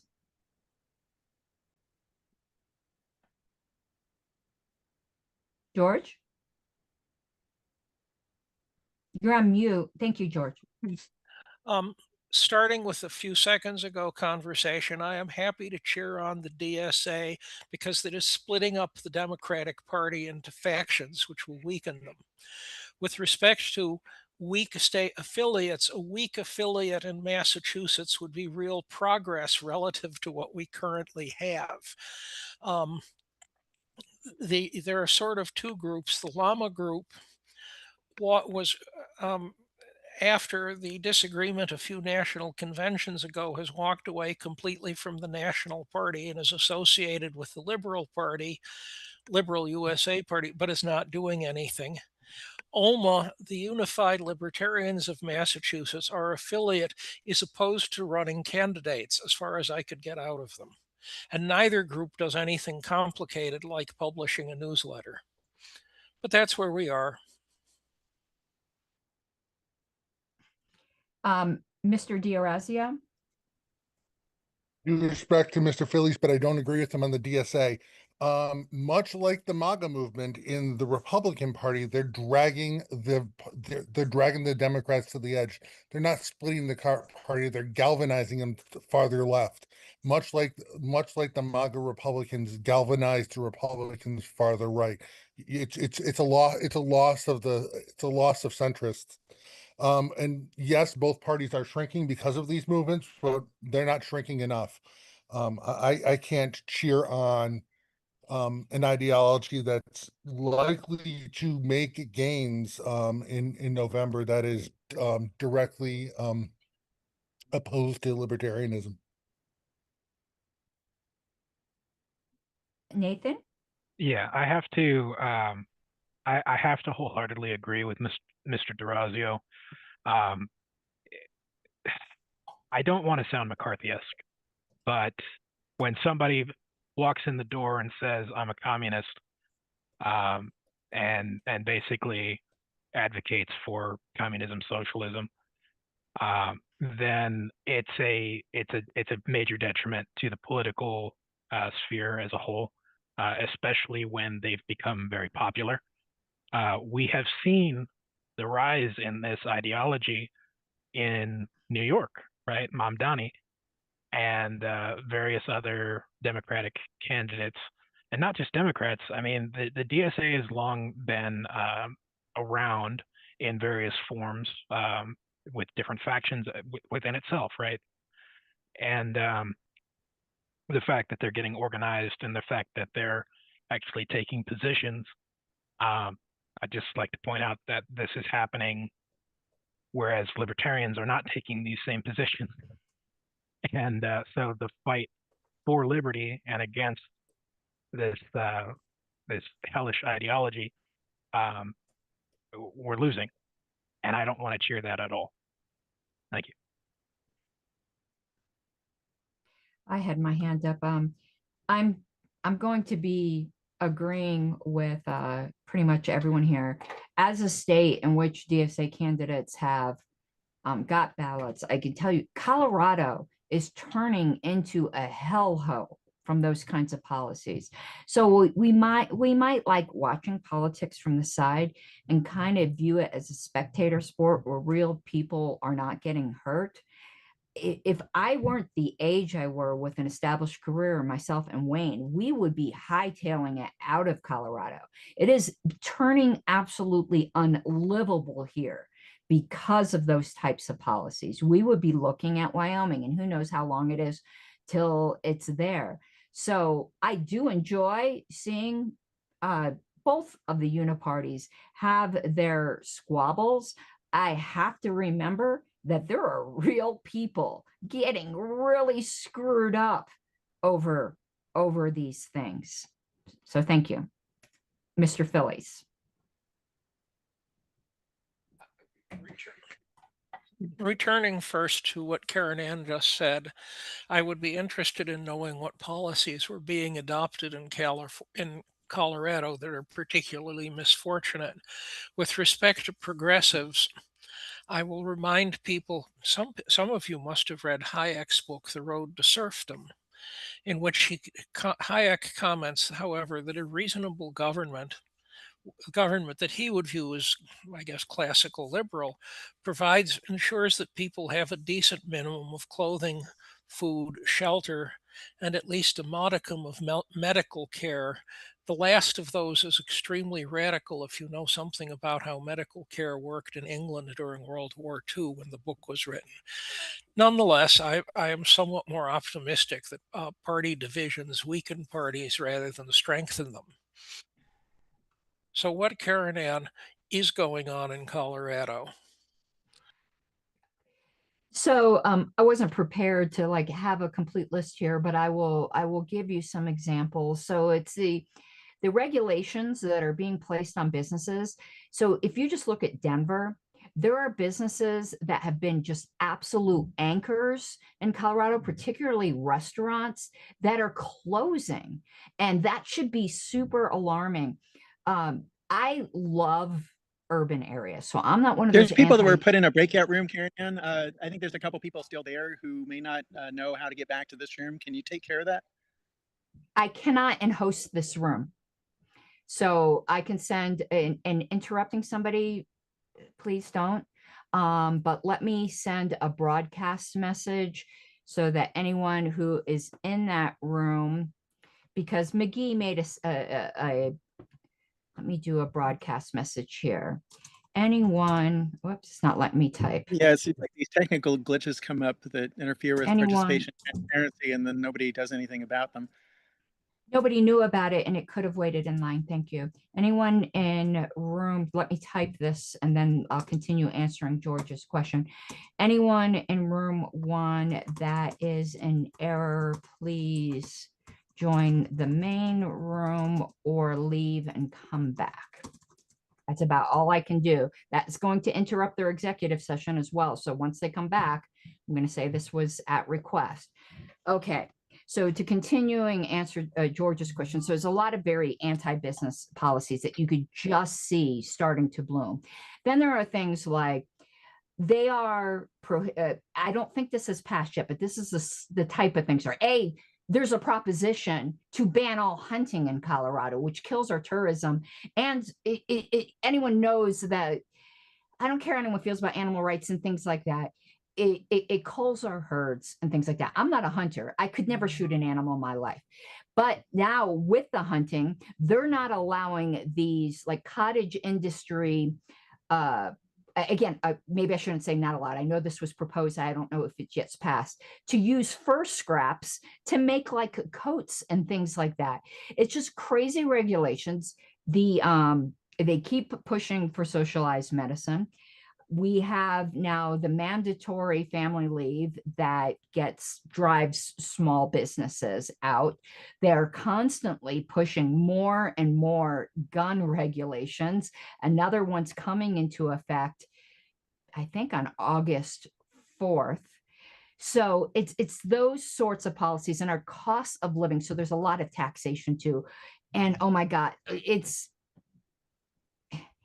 unaffordable to live here, where I might not be able to name every single policy that created that. Colorado is now the second highest state with cost of living as a whole. California? California is first. And then other cities may be higher, but Colorado as a general rule is only second behind California. And it didn't used to be that way. So what's happened is people didn't like California.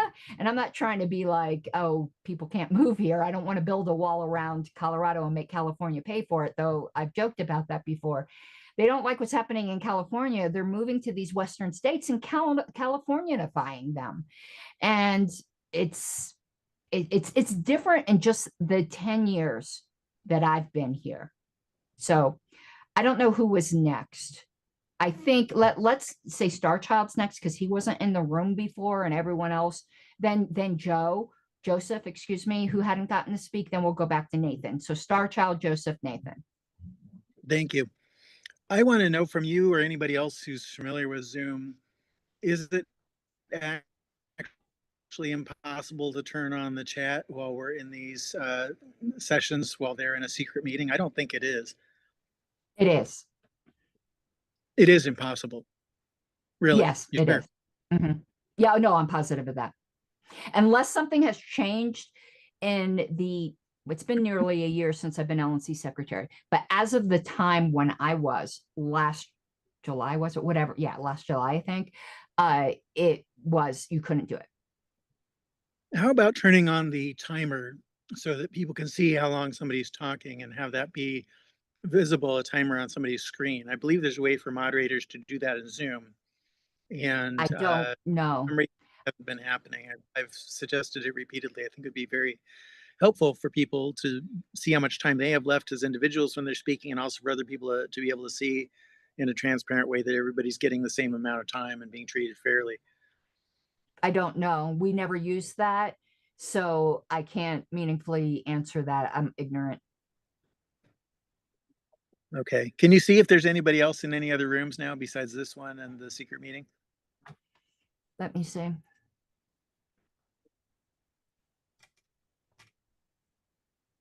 Unassigned, David Fight.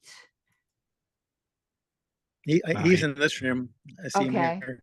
Yeah, there was something going on with Zoom, so I don't think that's reliable. So I honestly don't know. I sent the broadcast message, and if anyone doesn't see other people, they could log out and come back in. That's really all I can do.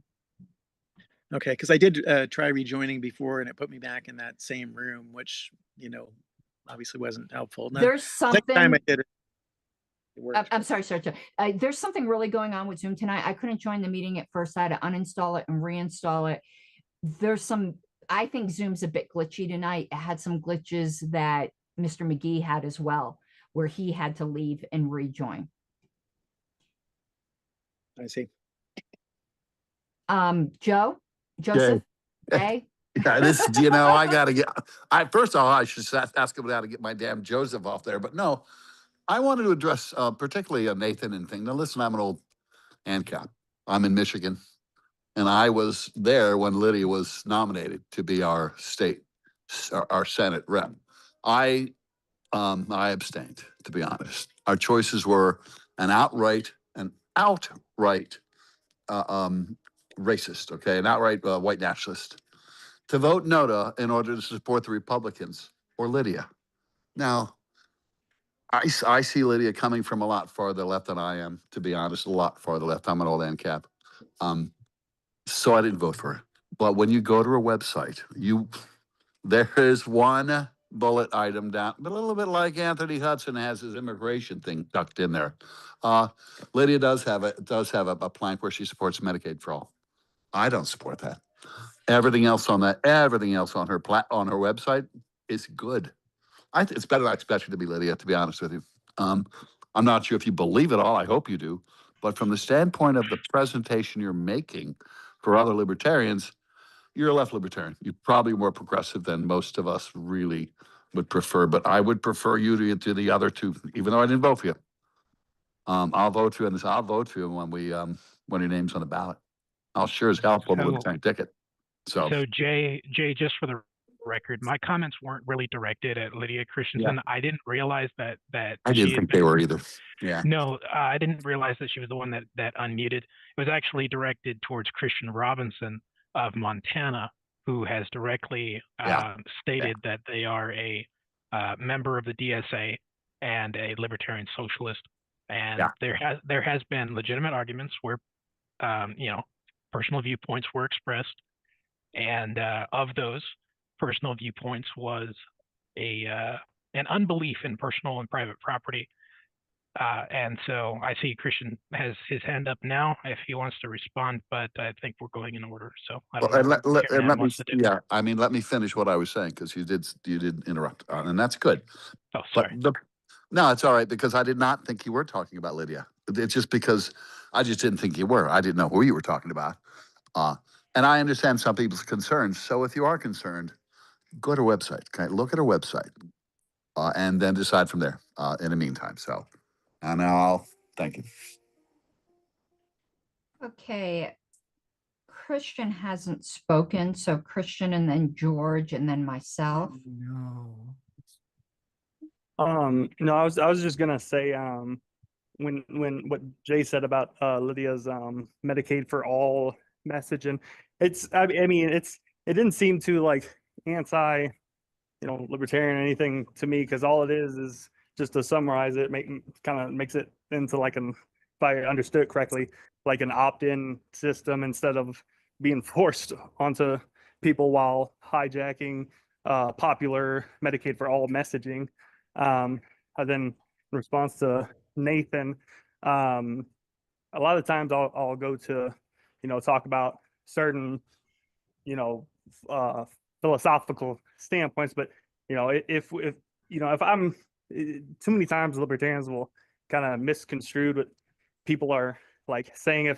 If I'm starting a conversation on the basis of a state or within a stateless society, and not like, trying to,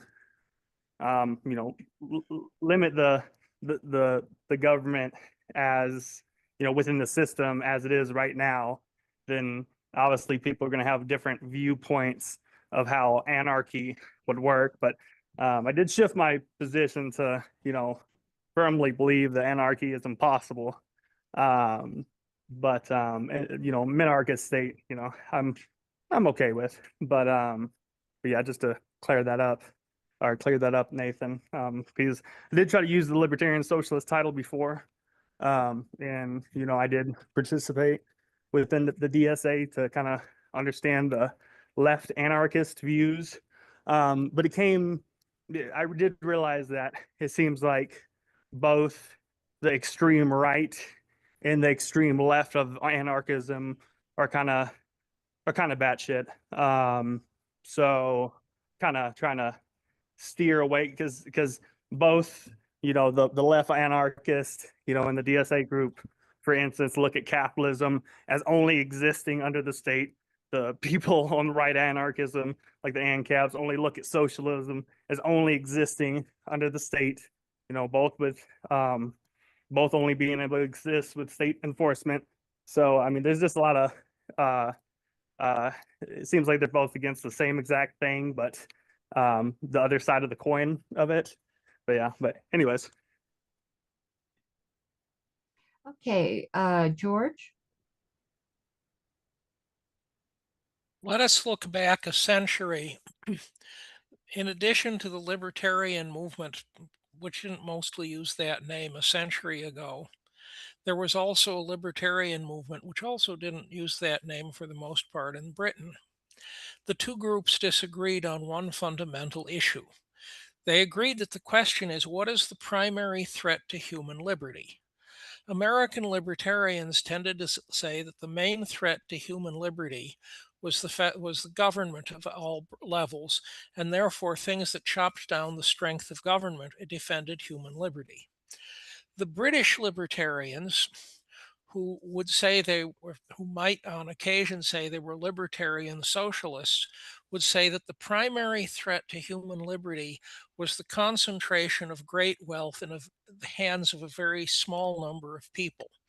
The name Elon Musk might come immediately to mind. The barons of the various internet services might come to mind. But the English libertarians would say the great threat to human liberty was a huge concentration of wealth in a small number of people, and therefore very high taxes to make that problem go away was how you defended liberty. Needless to say, this point of view would not be well received in the United States by many libertarians, but I think it is worthwhile to note the history. To that, I would add, I am an anti-anarchist. I am firmly convinced that the Dallas Accord, while it was a fine idea at the time for that convention, which is what it applied to, was a mistake, but I don't have a working time machine, so I can't fix that. And thank you for your hard work in keeping this in order, Karen Ann. You're welcome. Okay, so a couple comments. From what I understand at the Michigan Convention, and I don't know any of the candidates, so I'm not going to speak on their positions or anything like that. And anyone could correct me if I'm wrong, is that there was a push to either to NOTA or support someone that would drop out in favor of Republicans. That is absolutely and utterly unacceptable. So I'm just going to leave it at that. I'm going to just historically disagree with George on one point. I've done whole presentations on this, did a whole paper on it, traveled the country doing presentations on this. The Dallas Accord was not applicable to that convention, only that convention, because what it resulted in, the actual, whatever agreement those people came to, yeah, it was just what those people came to, but they then solemnified, I'm doing a Candace Owen on the words here and absolutely mispronouncing it, but they solidified it, let's just do a word I can pronounce it, in an amendment to the statement of principles. And that's about as permanent as you can get and as binding as you can get in this party upon future conventions. And I am not anti-minarchist. I am a hardcore anarchist and I am not an anti-minarchist. So I still love you, George. Star Child.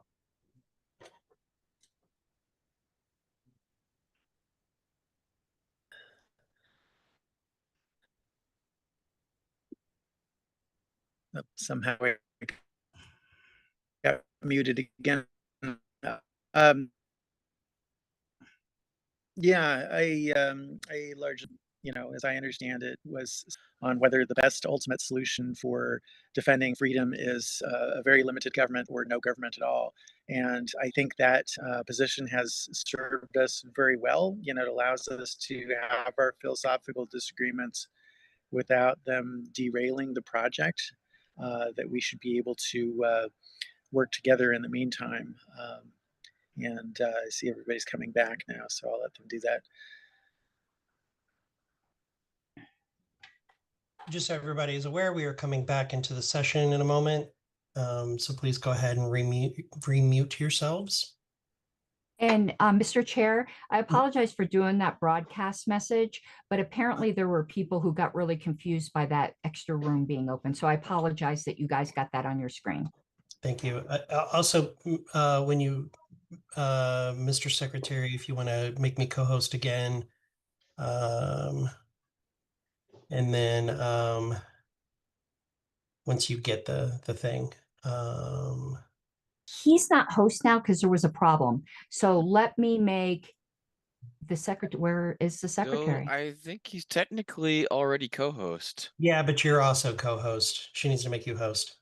Oh, I see. Let me see if I can make host. And then I'm going to close all rooms. I think you made me host instead of him. I mean, it's not a problem. Well, if y'all could take care of it and demote me, I'd appreciate it. Let me, let's see.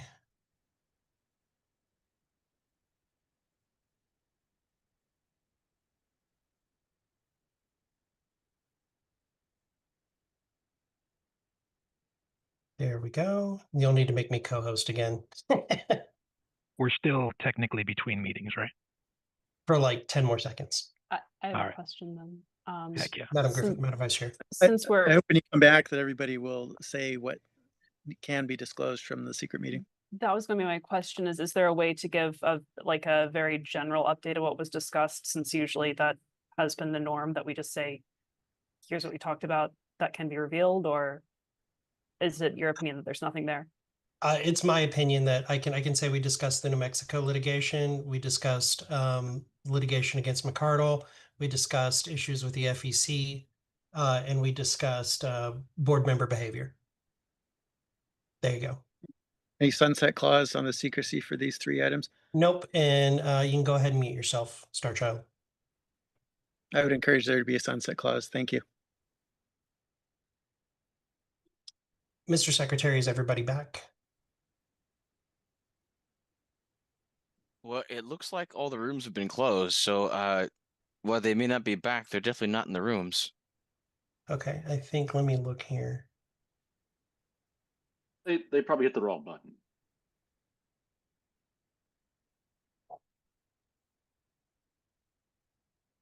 I do, but I think I see. We call roll again?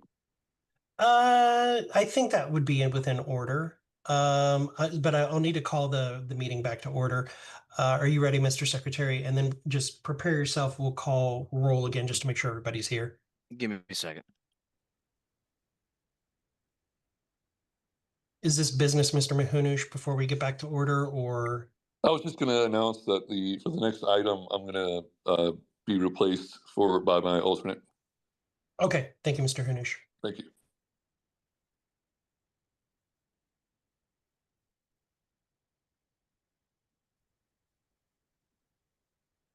All right, I'm ready to go. Okay, it is 8:54 and we are now back to the regular session from executive session at 8:54 PM Eastern. Go ahead, Mr. Secretary, if you can call the roll to confirm who's in the room. Mr. Koffel, Present. Mr. Hirsch, Mr. Hirsch. All right.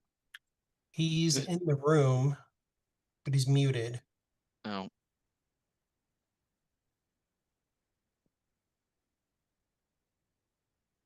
Perhaps come back to him at the end. Yeah. Yeah. Mr. Danke, Present. Miss Leatherman, Here. Mr. Flores, Here. Mr. Phillips, Here. Vice Chair Griffiths, Present. Mr. Hanush, Present. Mr. Requero, I'm still here. Miss Hayes, Still here. Miss Wigington, Present. Miss Hogarth, Here. Mr. Bost, Treasurer Neville, Present. Mr. Longstreth, Present. Mr. Martin is unavailable because he's been ejected. Miss Fintish. I'm sorry, I didn't catch that. I didn't either. She's here. Miss Fintish, we can't hear you. I'm sorry, I was muted. I am here. Okay, there we go. Thank you. I am here, Mr. Nikela, I am present. Miss Nguyen, Here. Mr. Redpath, I'm hanging on. as we all are. Miss Robson,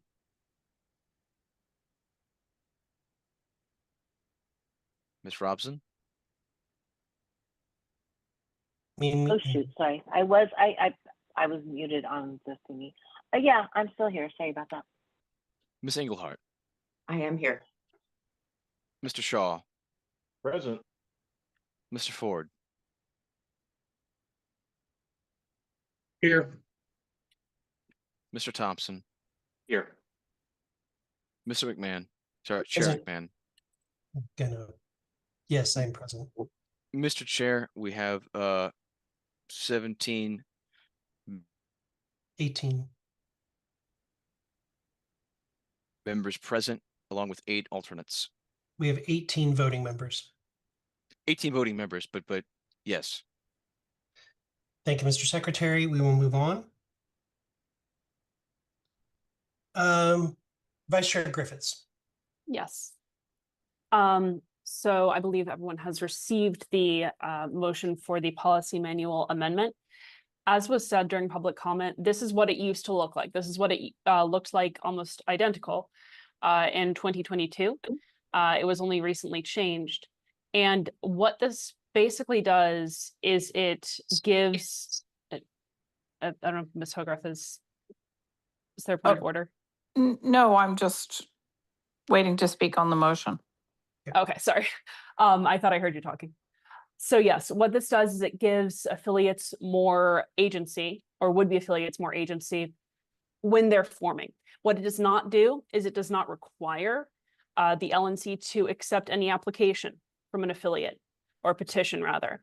It doesn't require the LNC to reject any petition from an affiliate.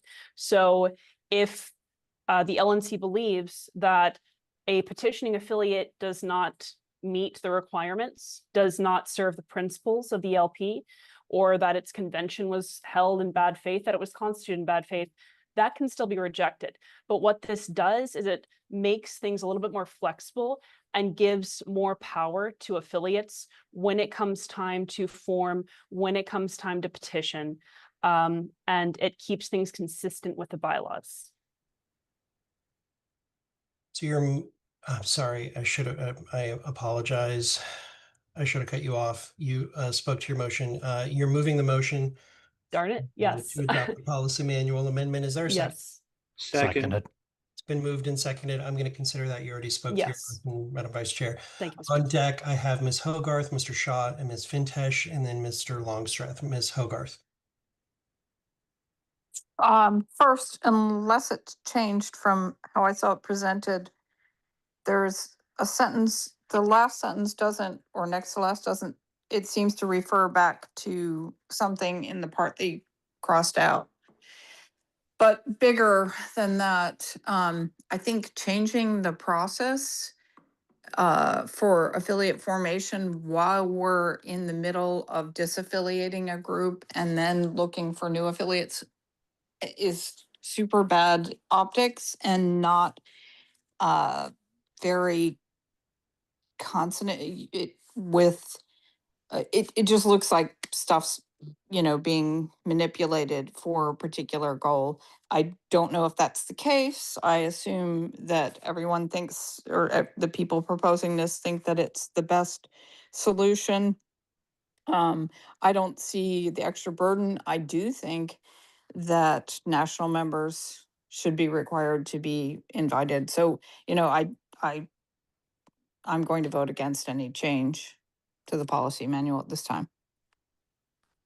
I will say, Ms. Hogarth, that the last two lines that are not struck are not part of the original language from 22. But other than that, the first line is, but yes, the last two lines that were not struck were also additional lines that were added in and around 2022. Mr. Shaw, then Ms. Fintish, then Mr. Longstreth, then Ms. Nguyen. Mr. Shaw. All right, you can hear me, right? Yes. So I would like to make a motion to amend.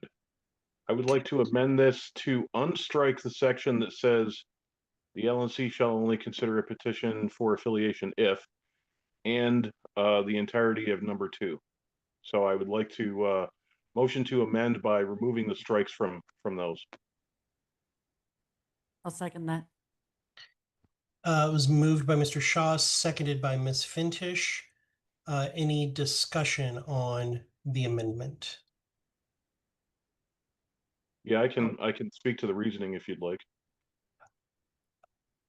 Sure. Go ahead, Mr. Shaw.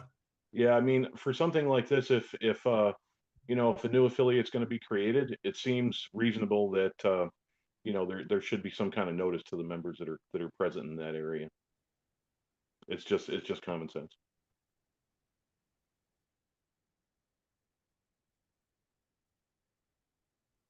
I'm going to ask, hold on, before I do this, I have Ms. Fintish, Mr. Longstreth, Ms. Nguyen. Mr. Ricchiro, were you wanting to speak towards the amendment or the main motion? I was going to raise a point of information or a point of parliamentary privilege. Okay, go ahead. Could we get the language on screen? Yes, Mr. Secretary, if you could put the language up on the screen. And I'll put my hand down. Thank you. If I can have everybody else, please place your hands down. I have you in order to come back to speak towards the main motion.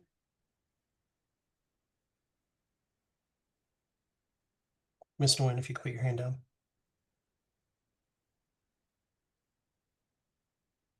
Okay, now those who would like to speak on the amendment, the Shaw amendment. Okay, I have Mr. Longstreth and then Ms. Fintish. Mr. Longstreth. Yes, thank you, Mr. Chair. When it comes to the proposed amendment,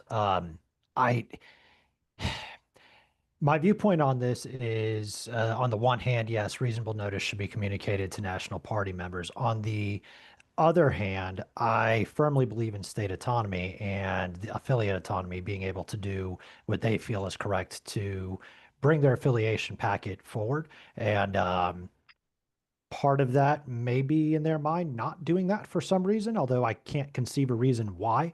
And that would fall to this board then to decide if the petition was done in good faith, if it met the requirements that we expected or wanted to see observed, or what have you. And when I say we, I mean the LNC as a whole, whether that's this term, next term, 20 years down the road, if we become an imperial nation, who knows how many states wind up trying to affiliate down the road. So I think that, in my opinion, it is best to leave this to the LNC at the time, given the circumstances that they observe and the things that are going on at that time when an affiliate or when a potential affiliate petitions. So for that reason, I'm not going to vote in favor of this amendment, although I won't be terribly upset if it passes either. Thank you, Mr. Longstreth. Ms. Fintish, then Mr. Ricuro, then Mr. Shaw.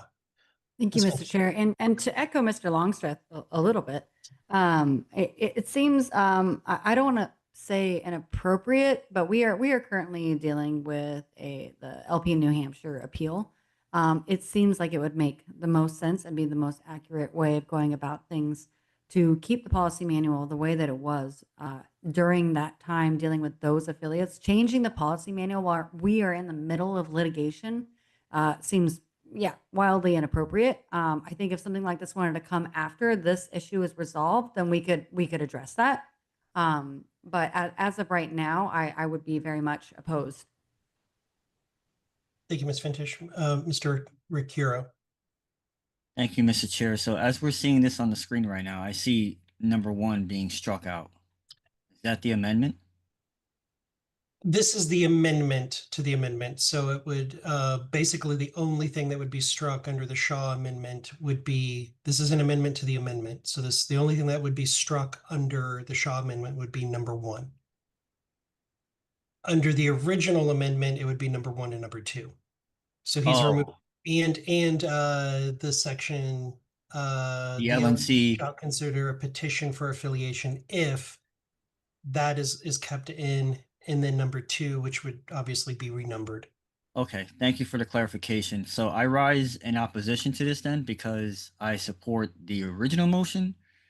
Just because of the reasons that the vice chair stated, it really clarifies things. I think that the concerns of what's going on with New Hampshire and just how it all looks, I think this amendment actually makes it look more like that. So let's go back to the original thing, which is more fair. So that's where I stand. Thank you. Thank you, Mr. Shaw.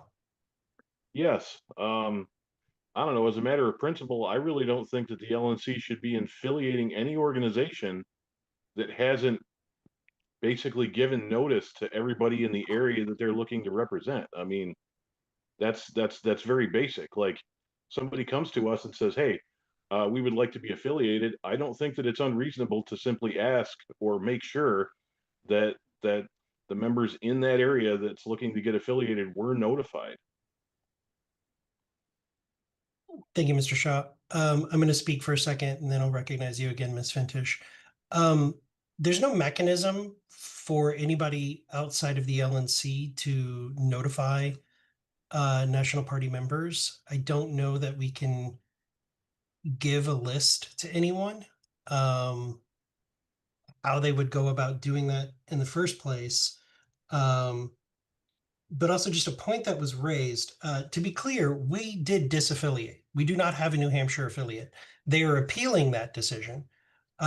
Should that disaffiliation be upheld, like right now, we're not in the process of considering a new affiliate. I think it's in order for us to, during a period between accepting or hoping that a new affiliate pops up in a state, I think it's in order to set policy manual amendments for that process.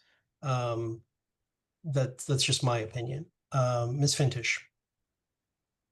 I just have a point of privilege. I need to jump onto my phone and open up Zoom on there. If I leave the meeting, come back, I'll be able to come back in, correct? Yes. Yeah, okay, just I'm make sure going to you do use the that. same All link. right. Okay. Thank you. That is correct. I'm just going to give it a second for her to do that and come back in.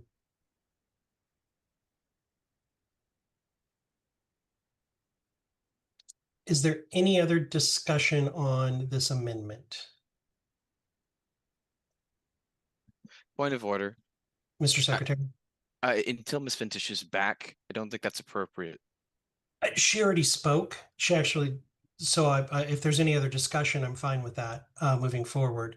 We're not going to proceed to the vote until she's back. Mr. Boss. I did want to read, if I may, we did notice that the last unstricken portion with, as Ms. Hogarth mentioned, I want to make sure we take that issue up before we close all the amendments. Okay. I'm not sure what you're asking, Mr. Bost. I think I'm asking it at the wrong time. We're still on the amendment to the amendment? Correct. Okay, then this is not technically pertinent right now. Okay, thank you, Mr. Bost. Mr. Shaw. Yeah, Mr. Chair, I would just like to ask that the vote on this amendment be by roll call. It will be. That's why he's got it on the screen. I'm assuming that's why he has it on the screen. I don't know why there'd be any other reason. Okay. Hearing no additional discussion, I'm going to lower your hand, Mr. Shaw. We'll move to a vote. This is on the amendment to the amendment, so it would unstrike the LNC shall only consider a petition for affiliation if, and it unstrikes clause 2 from being stricken from the original amendment. Is everybody clear? Okay, go ahead and call the roll, Mr. Chair or Mr. Secretary. I just tried to promote you. Mr. Koffel. I will vote no.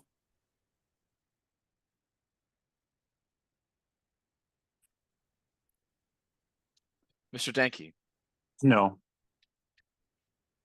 Mr. Flores. No. Vice Chair Griffiths. No. Mr. Noosh. Nope, he yielded to Mr. Ricciero. Mr. Requero. I vote no. Ms. Hayes. No. Ms. Hogarth.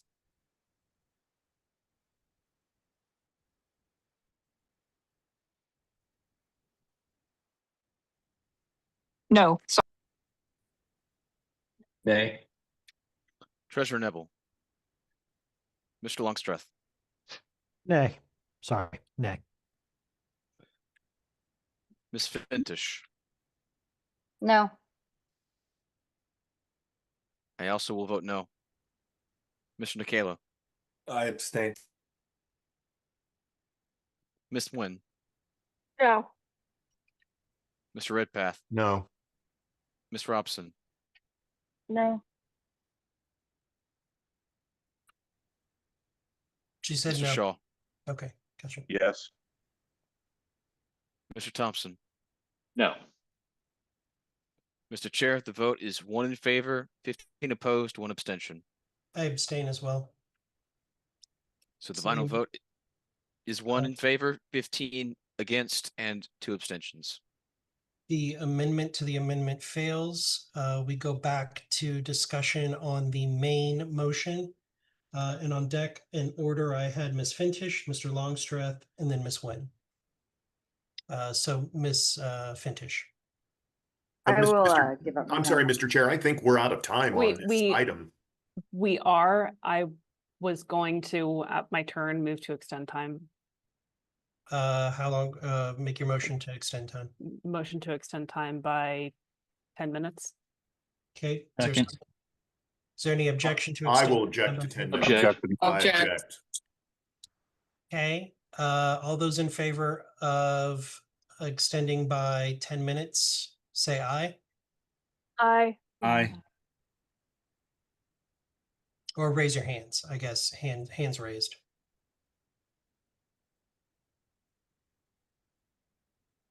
Okay, Mr. Chair, as a point of personal privilege and one that may help you in the body as well, if I may. go ahead, Mr. Longstreth. So on the React buttons where we can raise hands, there is a check mark for yeses and a red mark for nos. If you saw my name, you will see that that has changed as I do it. That might help to be able to track yes and nos at the same time. I think under parliamentary procedure, I'm required to ask them separately. Understood. So I have, oops. That to me was time. So I have 4 yeses. Put your hands down. Put your hand down, Ms. Fintish. I'll help you.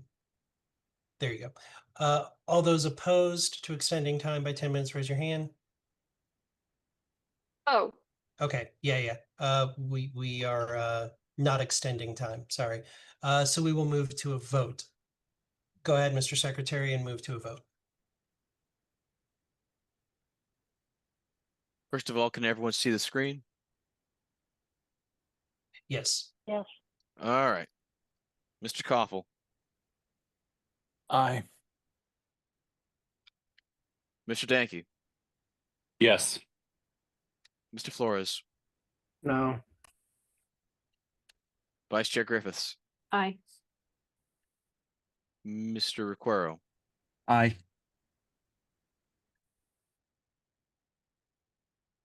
Ms. Hayes, Yes.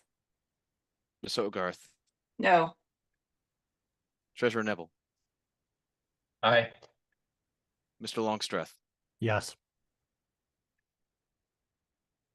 Ms. Fintish, no.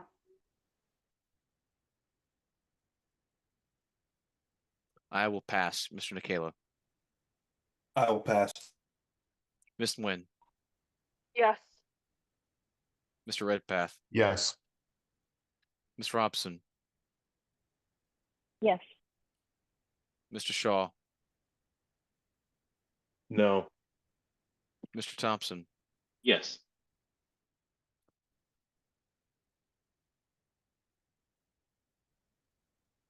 I will vote yes. I'll vote yes as well. Mr. Chair, the vote is 13 in favor, 4 against. I will abstain.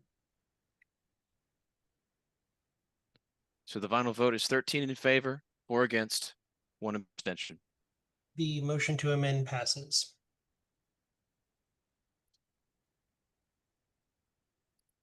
Mr. Hanush.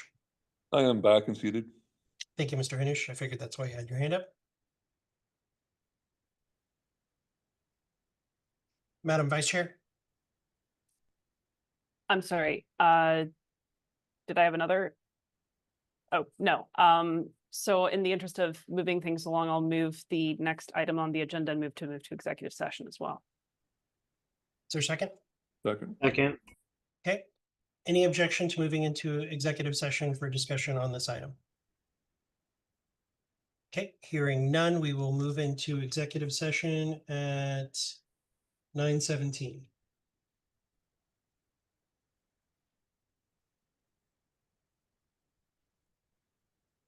Go ahead and set it up, Mr. Secretary.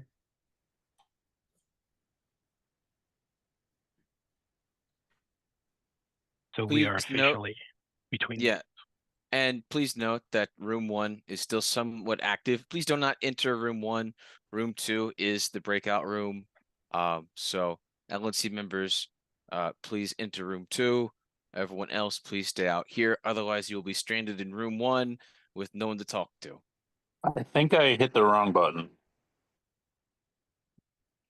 Oh. I could still move you to the room though. Nope, you're good. Hey, you made it. That's good. Are Okay. you making me co-host, Mr. Secretary? Thank you for reminding me. I can't move to the room. There it is. Okay. Yeah, it's been a got it. little janky tonight. There we go. That should do it. Yep, thank you. Alrighty.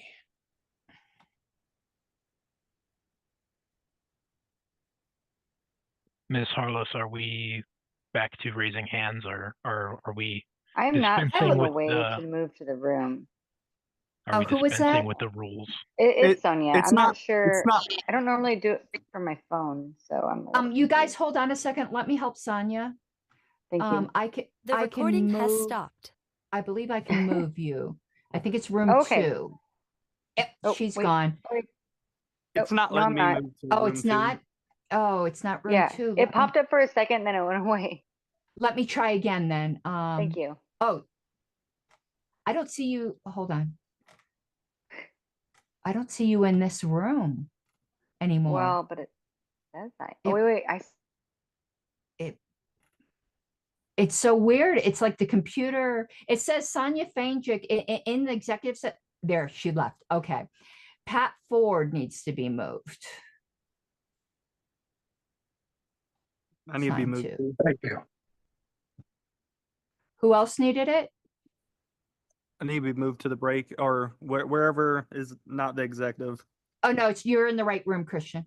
Oh, or I am, whoever okay. that was. Yeah, it was just the LNC members that get moved. Okay, cool. So Karen Ann, are we back to hands, or are we resetting the rules and assuming civility? It wasn't even lack of civility before, it was eagerness. I presume everyone can just talk and not talk over each other. And I'm going to be gone for a couple minutes because I need to use the bathroom. I do hope when I come back, all hell hasn't broken loose. Wait, did the secretary get moved over? I have Yes. not been. Oh, let me Mr. let me see. Secretary, we don't want you here. Go away. I don't see. I appreciate your vote of support. I want you here. I know nobody else does, but Is I it the do. same problem as before? It's the same problem. It is. Not the hosting again? All right, To cool. be fair, Mr. Secretary, I did vote for you, so I want you there, not here. I appreciate that. So I guess I'm gonna have to try restarting the Zoom. Oh well. Glad you're not the only host now. I'll be back in a moment. Okay, and I'll wait to get you in that room. All right, thank you. I appreciate that.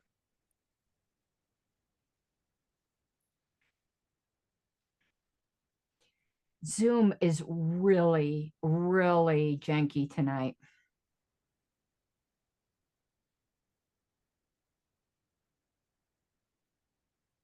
So you're saying it's not zooming? It's not zooming. Okay.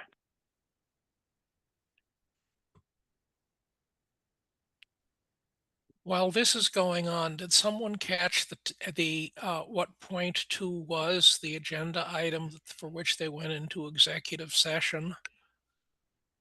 I have no idea. It was legal. It was to increase the legal budget. Ah, thank you. I'm not. I think it's supposed to be increased to like 80,000. It said, if I recall right. Yeah, it was to increase, and it didn't say what for. I mean, so this is a budgetary item rather than political strategy or legal matters. I guess you could vaguely connect it to that, but it's just interesting. I think the reason this part has to be an executive session is because they're going to discuss what the 80,000 would be for, Yes. and that will involve some legal. When they go to actually make the budget amendment, it would be to move whatever number they come up with to or to have that budget increase. Let me see if I can move him now. LNC secretary assigned to, let's see. Thank you so much. Are you? Yes, he just went to piggyback on Steve. It's not it's. Let me give you a corollary example that I think will help. When they are going to approve a contract for some staff, they will say they're going to go into executive session to discuss contractual issues, and then when they come out, they approve the contract. So this is kind of the same. They have legal issues, whatever they might be, that require additional funding. They're going to talk about what they are and perhaps how they're allocated. I am guessing. I don't have any secret information here. And then when they come out, they're going to approve the budget. And I hope, though, that anything that can be discussed publicly is. I am really disappointed in the last executive session because I find it very difficult to believe that more couldn't be said publicly. I find it very difficult. Well, I do just want to say really quickly that Mr. Hall, out of all of the changes in the organization, the continuity of the institution. Mr. Hall's been through it with us for a while, and I just want to say I appreciate him and his patience. I will say, obviously, I understand why they went into executive session, but I think we all know what they're planning on increasing that budget for. Oh, it's to sue Arizona. Yeah, obviously, it's to sue Arizona. It's to make it, it's Paisley, man. We need to get rid of that frickin' Paisley. What did Paisley ever do to hurt you, Karen Ann?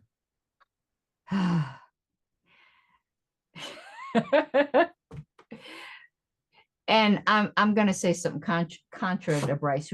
There might be a guess on what some of that is. I actually don't think we know what all of it is. And I think potentially some of that has to do with the threats made by the Libertarian Party of New Hampshire, which I don't think has entered anyone's mind here.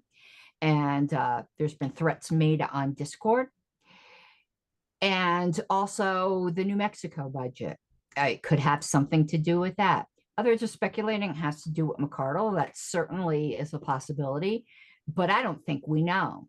I think either of those three, a combination of them, are certainly possible, but there could literally be something we don't know about.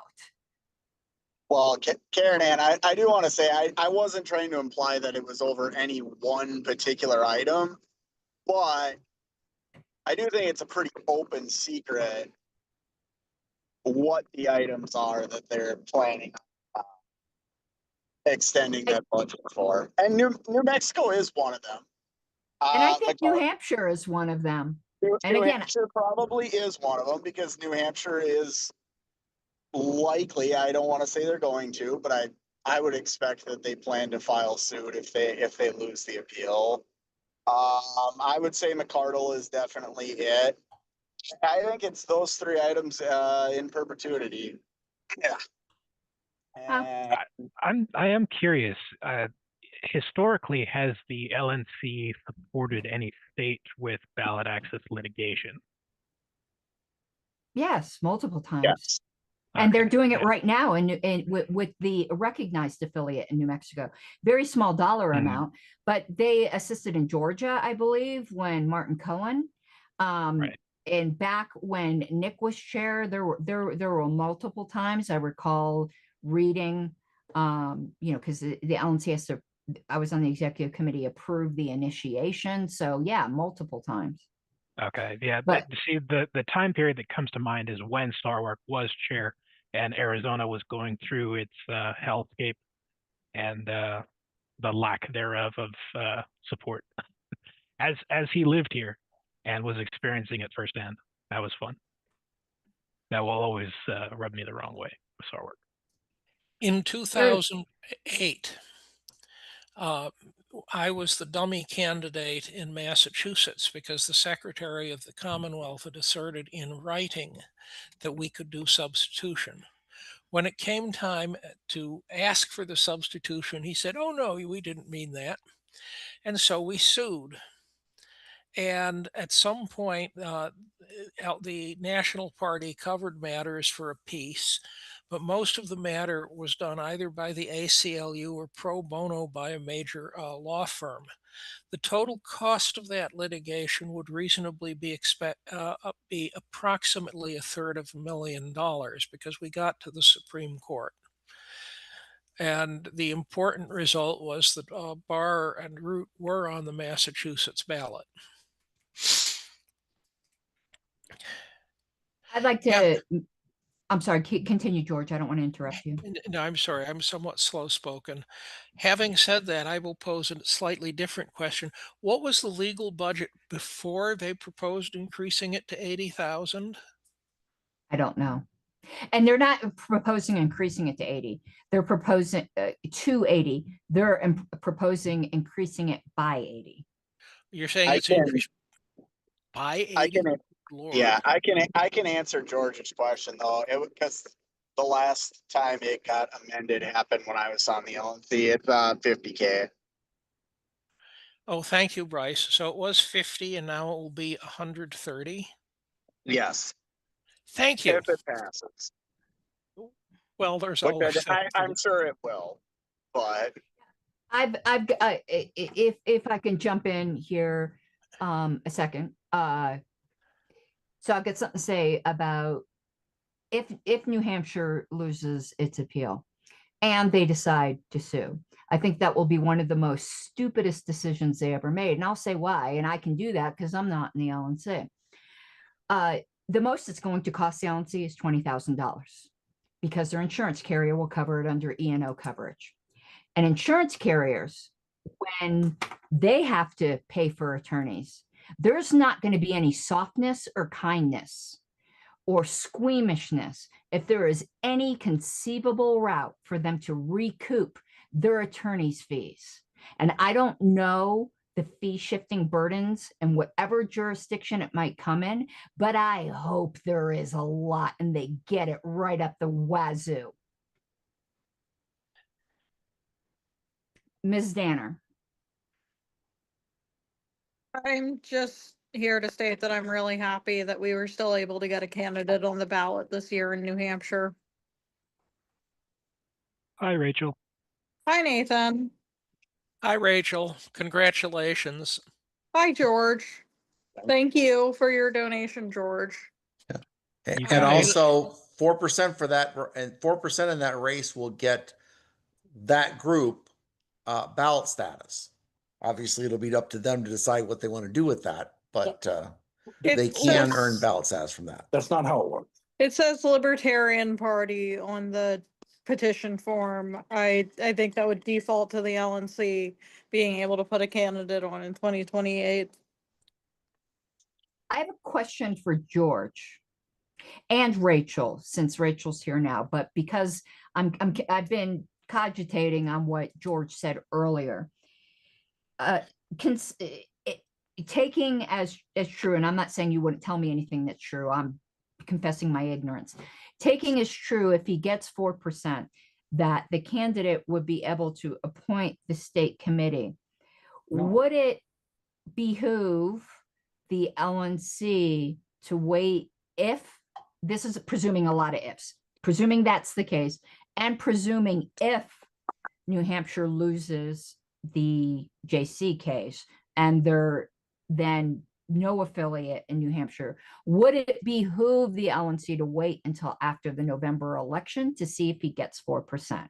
This is a lot of hypotheticals, but I've been thinking about this the whole time and was curious of your opinion, George. Justin has expertise pertaining to New Hampshire election law.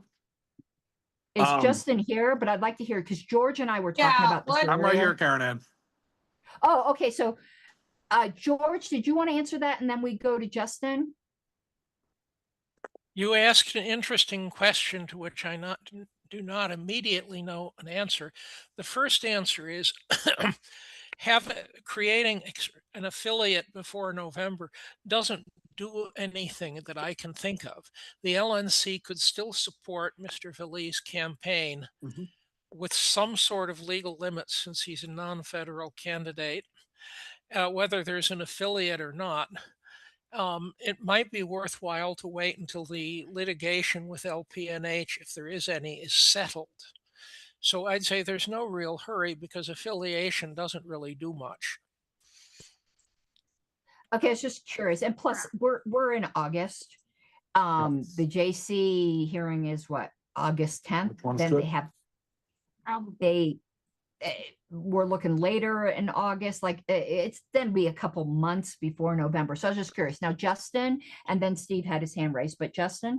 So if the candidate gets 4%, the state recognizes the Libertarian Party. The candidate does not get to pick a committee. The state has no rules about how a committee is picked. In Massachusetts, the candidate gets to pick a committee. That's how it works there.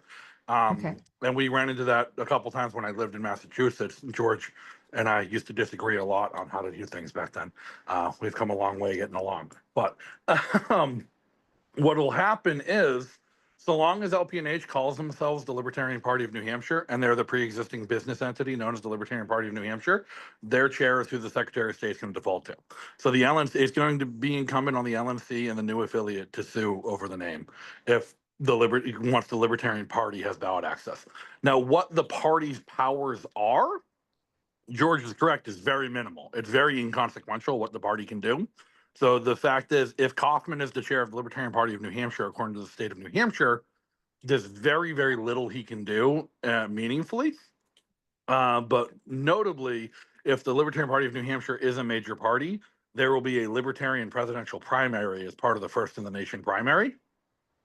And that's $1 million media circus to any candidate who pays the $1,000 filing fee will get at least a couple $100,000 of free earned media just by being here for, which is something I've been trying to advocate that the LP should focus on for years. But the only actual power that Kaufman would have if he retains the name Libertarian Party is after the primary elections in September of the next election cycle. If there is a vacancy, the state party chair can just appoint a candidate to run in the general election for a state rep or state senate seat. But they can't kick anyone off the ballot. They can't do anything like that. And they can't control who registers Libertarian or who runs as Libertarian. They just have the ability to appoint vacancies after the primary. Hey, thank you, Steve. I just want to say that I'm pretty sure that the LNC cannot directly support a candidate for governor because it's not federal.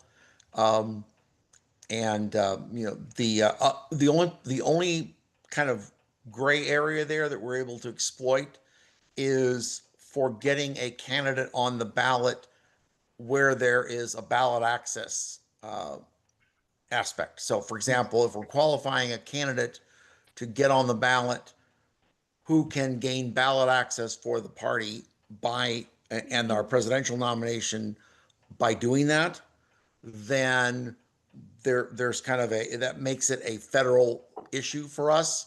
But if it's straightforward supporting the candidate to get the votes, I'm pretty sure we're not allowed to do that directly.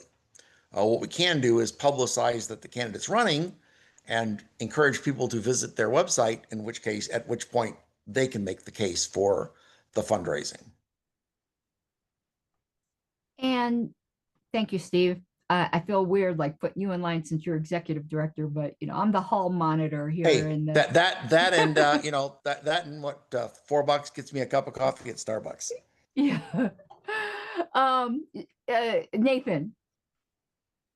Yeah, I just since they came back in the middle of the discussion earlier, I want to kind of close that out, do the tail end of that. We were talking about the anarchist-minarchist divide and the Dallas Accord, not accords, accord, and its impact on the health and well-being of the party over the years. And I would just like to say, as somebody who is a reluctant minarchist, my North Star is anarchism. I find the divide to be very inconsequential to the modern political environment. I think that, anarchic Puritanism, how do I say this? Puritanism, let's go with that. It does. I mean, it's a North Star thing. I look at it like we're all on the same train. We just get off at different stops. And so I think that minarchists are useful coalition partners. They are libertarian for the most part, except where they are authoritarian. And, I think that there's a degree of, it's not a gulf, it's not a canyon in between us. It's just, we believe that the state should shrink to different levels. I think it's 0, and other people think it's 1 or 2. It's whatever. What I think the real issue is people co-opting the libertarian brand and then advocating for expansion of the state in any way, right? Because even the most liberal minarchist doesn't believe that anything that the state is currently doing needs to be done more. And so I think that we really do need to come together and work towards reduction, if not abolishment. Can't win this alone. Thank you, Nathan. Rachel?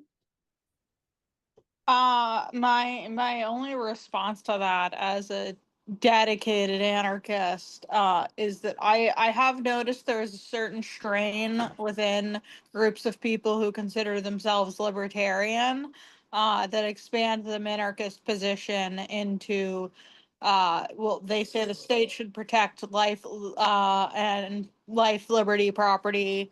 They well, no, not just the immigration stuff. But I've seen people adopt a very brutalistic view towards policing. I mean, Kaufman, for example, but this isn't uncommon. You had Lou Rockwell's '90s Unleash the Police articles. So that's my only critique of minarchist is that if they don't dedicate themselves to non-state solutions before state solutions, that they end up being very brutalistic in their enforcement of the NAP.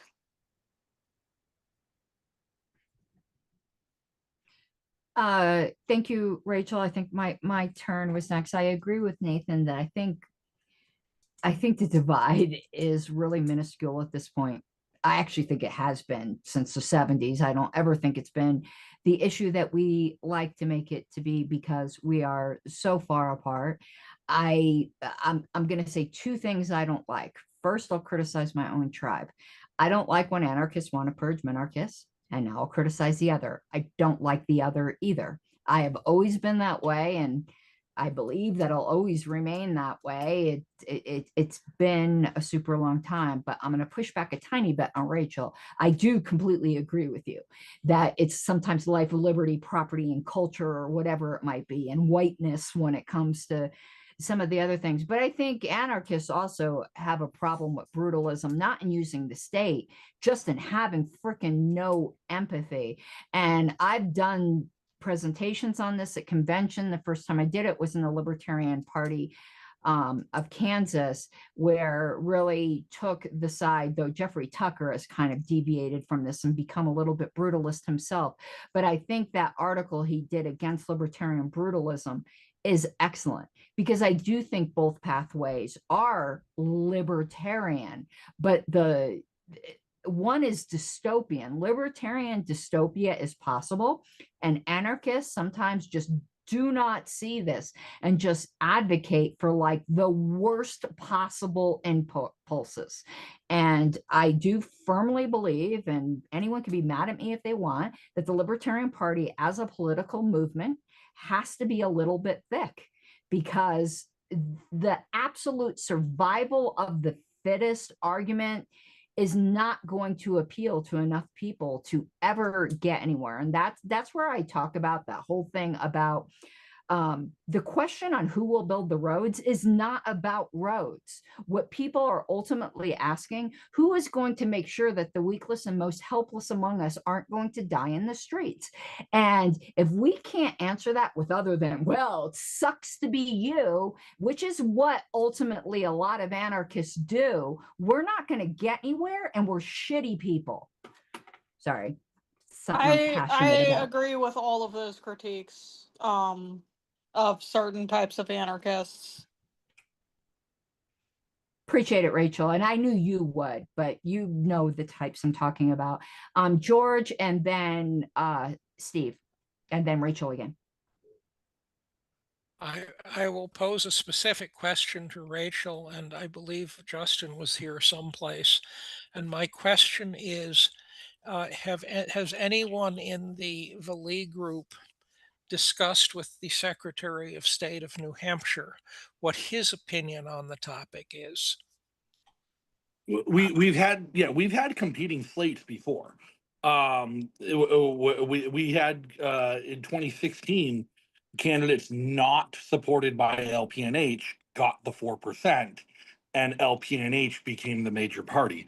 It's a non-issue in reality, because voter registration, the state that unlike Massachusetts, where the state party controls a lot of things about the nomination process, the state party in New Hampshire doesn't actually control much at all about nomination at all. Like they cannot put anyone on the ballot, like I said, except in the circumstances of a vacancy after a primary. So it's likely going to default that the Libertarian Party, he'll recognize the existing Libertarian Party, whatever that is, and he'll refuse to make a ruling on it like he's done in the past until two organizations claiming to be the Libertarian Party both submit a candidate for nomination. In which case, if two organizations submit a candidate for nomination as the Libertarian for president in 2028, then he's going to default to which one has the certificate of nomination from the national party. He called me. Actually, with Steve, I got reached out to by somebody who had been reached out to by the Secretary of State's office, and then I was able to coordinate with the Secretary of State's office to get the certificates of nomination after some balls were dropped at the national level and the state level, and the state party and the national party both refused to answer the Secretary of State's emails, and I was able to get assistance from some LNC members who I won't throw under the bus for helping me. And other people for getting those certificates to the Secretary of State because he was willing to deal with me directly, knowing that LPNH wasn't worth bothering with. You should That's very probably different call than- Scanlon to figure out. Yeah. I do plan on calling the Secretary of State and arranging a meeting once we have our convention planning and everything, just to run by the process. But we've already filed for permission to establish the Granite State Libertarian Party, and he already gave me permission to establish that organization. We're just waiting till we have a board elected to do it. Yeah, because John Baby ours was concerned the SOS might not be okay with us using the word libertarian for an organization, so we took proactive steps on figuring out if that was still possible. Is Philly the candidate of Libertarian Party or Granite State Libertarian? He's the candidate for Libertarian Party, not Libertarian Party of New Hampshire. We were relying on that distinction, being what gives them a vagueness you. at the end. Minor clarification. Yeah. In Massachusetts, Yeah. if you are a minor party, the state committee has no say whatsoever about who runs for office. In fact, at least at one time, the position of the Secretary of State was that if he was presented with two sets of nominating papers for, say, president, both people would be on the ballot, as happened in New Hampshire in 2008. Yeah, and that's still the position of the Secretary of State of New Hampshire. If we are in a position where we need to petition, which of note, there might be, there's a bill that was just submitted in New Hampshire, which may make all of this a moot point anyways when it comes to ballot access. So we have two things coming up. They're moving the date of the petitioning thresholds up by 3 months, starting in the next cycle, which is going to make it virtually impossible if we have to petition again. But they are also proposed a bill to say that any candidate who does not participate in the presidential primary in January will be ineligible to be nominated by a major party for ballot access in the November election and must petition their 3,000 petitions. And they're submitting this bill to punish the DNC, which just told its candidates they're not allowed to participate in New Hampshire. Okay, and Steve has been patiently waiting. Steve? All right, now I got to remember what the hell I was going to say. I've actually Getting forgotten. old sucks, doesn't it? Yeah. So I'll probably all remember doing here, it. and then I'll get back in line.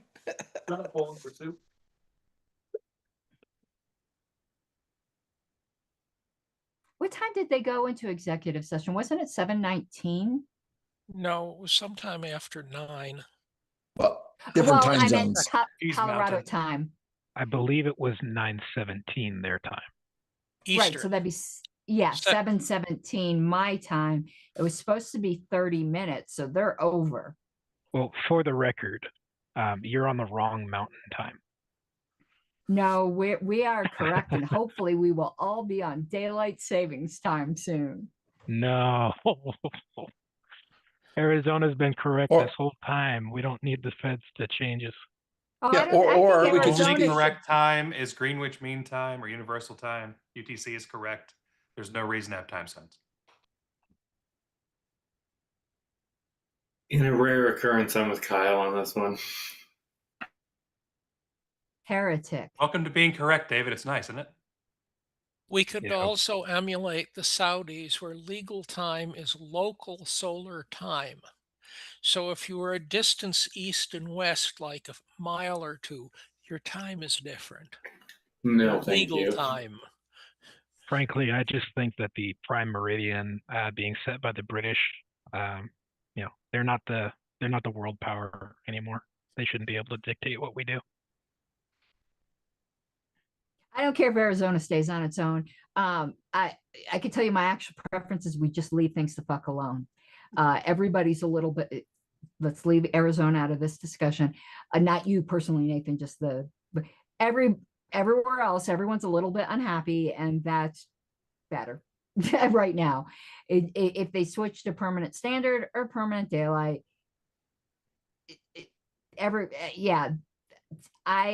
or just make it a half an hour and keep it the same. That's kind of where I land. But if you're going to ask me my personal preference, it's daylight.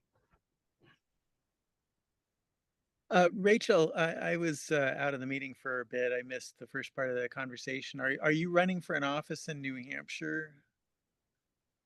No, And Rachel has her I'm the hands up, so- campaign. I'm the campaign manager for a governor candidate, Who's that?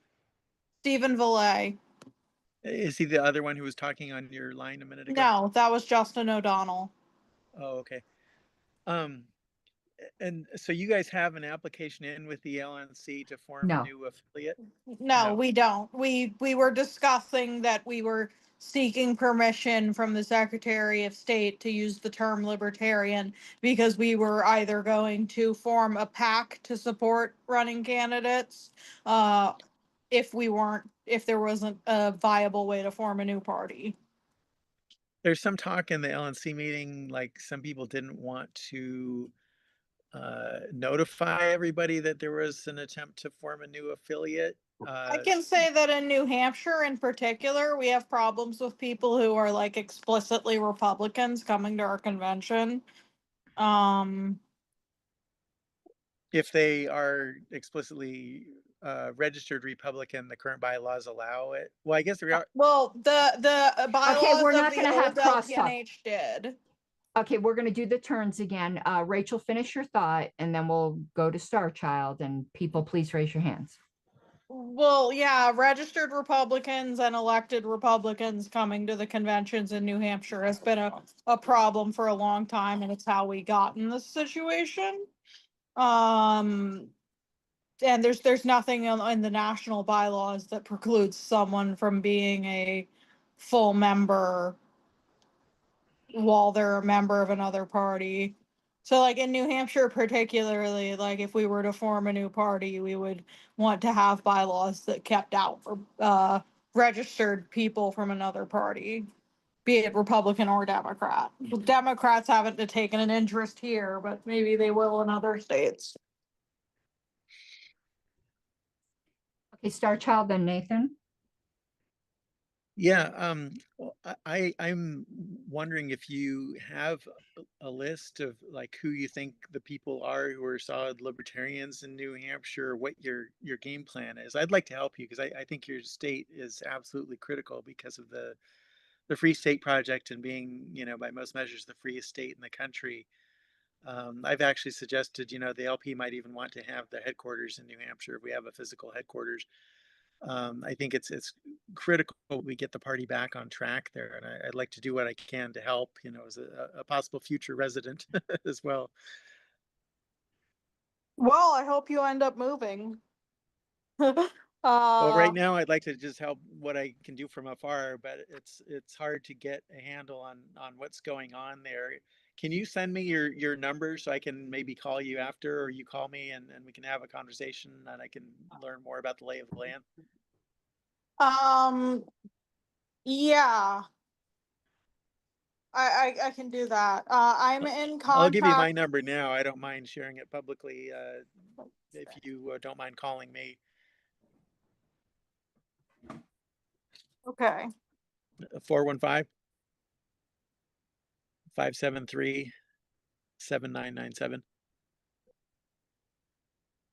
And I'm sorry I can't put it in the chat because the chat's not open, unfortunately, which is something they should fix. Can you just repeat that? 415-573-7997.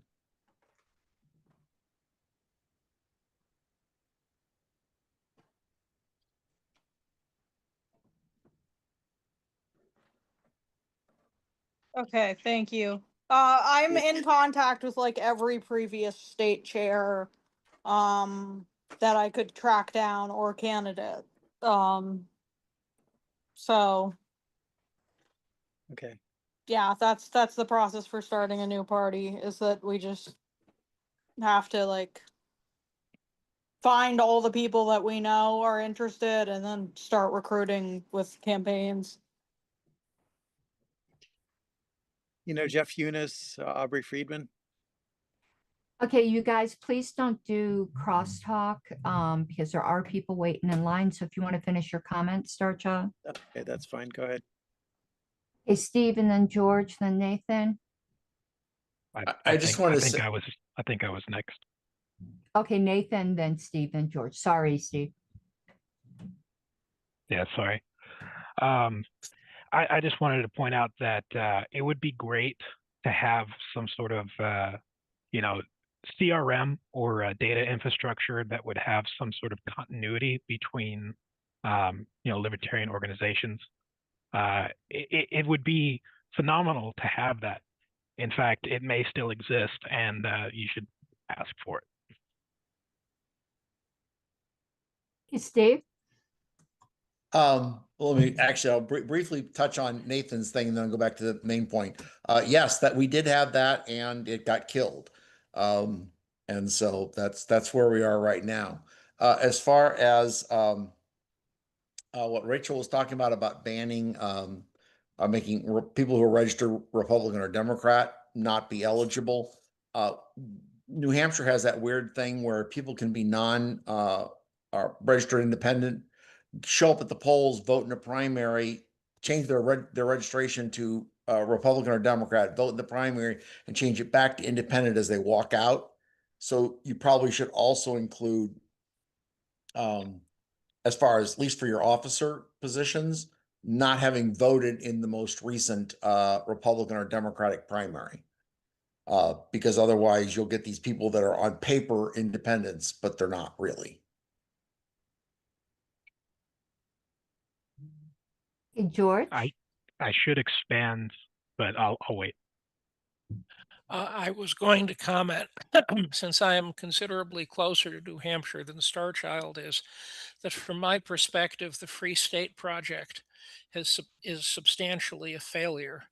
The people who are leading it, so far as I can tell from here, advocate supporting what they call Liberty Republicans. In my opinion, a Liberty Republican, in comparison with a pink unicorn or a flying saucer, Liberty Republicans are the least likely of the group to exist.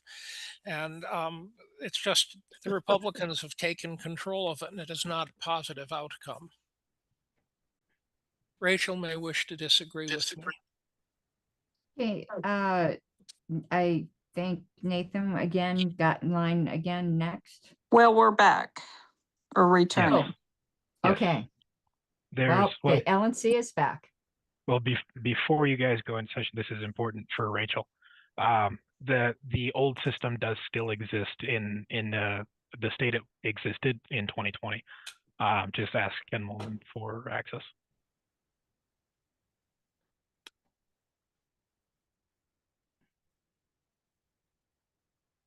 Let me know when you're ready, Mr. Secretary. It appears we still have some people in the breakout room. I'm seeing Mr. Ford. Okay, boss just left, and Mr. Danke. Or we can close all rooms. Oh, derp. Thank you, Mr. Chair. All right, I'm about to restart the recording. Karen Ann, can you pass the host to the secretary? Yep, I'll do that right now. Thank you for your service. I'm trying to find, oh, I see it here. Okay.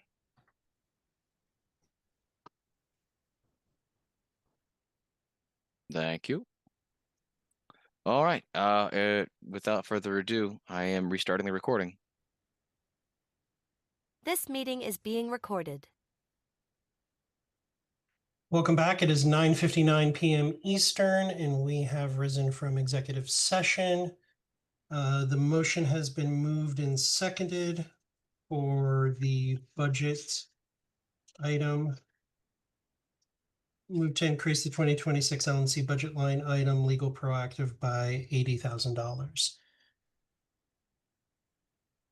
Is there any discussion? Mr. Thompson? Has it been seconded? Yes, it was moved and seconded before. Oh, I'm sorry. I have a motion to amend. Okay, have you? Which I have emailed to the secretary. Okay. It is to move to amend such that 40,000 is authorized for existing legal bills in New Mexico and to fund mediation, and to earmark 40,000 for potential legal action against former chair Angela McCardle. Second. Second. Okay, it's been moved and seconded. Limited discussion. Mr. Longstreth. Just as a point of personal privilege, could we get that displayed on the screen by the secretary when he has the opportunity? Yes. Mr. Chair, I believe we are technically out of time on this matter. I move to extend by 10 minutes. I don't think we'll need, okay. Is there any is it seconded? Second. Any objection to extending by 10 minutes on this item? Hearing no objection, time is extended by 10 minutes. Mr. Chair, sorry, should I let this vote go before my intended? No, if you wanted to, yes, because this is an amendment to the amendment. So yes. Okay, that's what I thought. Thank you. Thank you, Ms. Hogarth. Seeing no discussion, Madam Griffiths, are you calling the question? You're muted. I was not going to, but if there's no one else who wishes to speak, then I can yield. Okay, thank you. Mr. Secretary, move to a vote. This amends the original motion to read as that 40,000 is authorized to add to it that 40,000 is authorized for existing legal bills in New Mexico and to fund mediation, and to earmark 40,000 for potential legal action against former chair Angela McCardle. Okay, proceed with the roll. Mr. Koffel. Yes. Mr. Danke. Yes. Mr. Flores. Yes. Vice Chair Griffiths. Aye. Mr. Hanush. Yes. Ms. Hayes. Yes.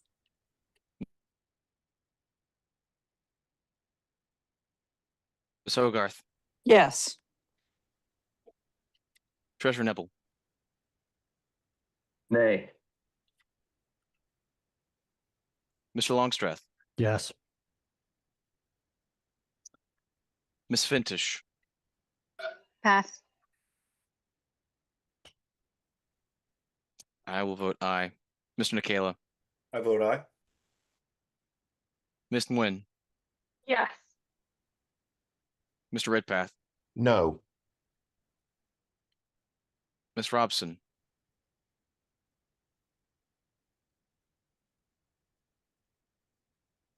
Oops, I screwed that up again. Yes. Mr. Shaw. No. Mr. Thompson. Yes. Sorry, Ms. Fintish. Abstain. Mr. Chair, the vote is currently 13 in favor, 3 opposed, 1 abstention. I will abstain. Mr. Thompson, did you have an interrupting motion? It is not interrupting. Okay. So the amendment becomes the main, or the the motion is amended. If you can put the final language on the screen. Give me 1 second, Mr. Chair.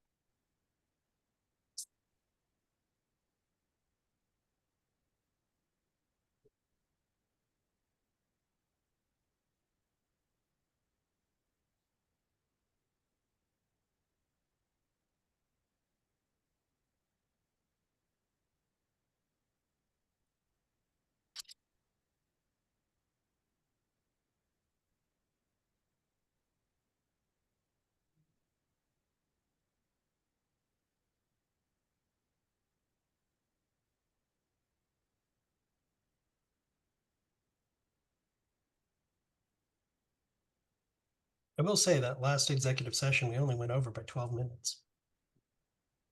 That's got to be a record. We're getting better. That's right. We're learning to come together as a group. I love it. Mr. Chair, is the language of the motion acceptable?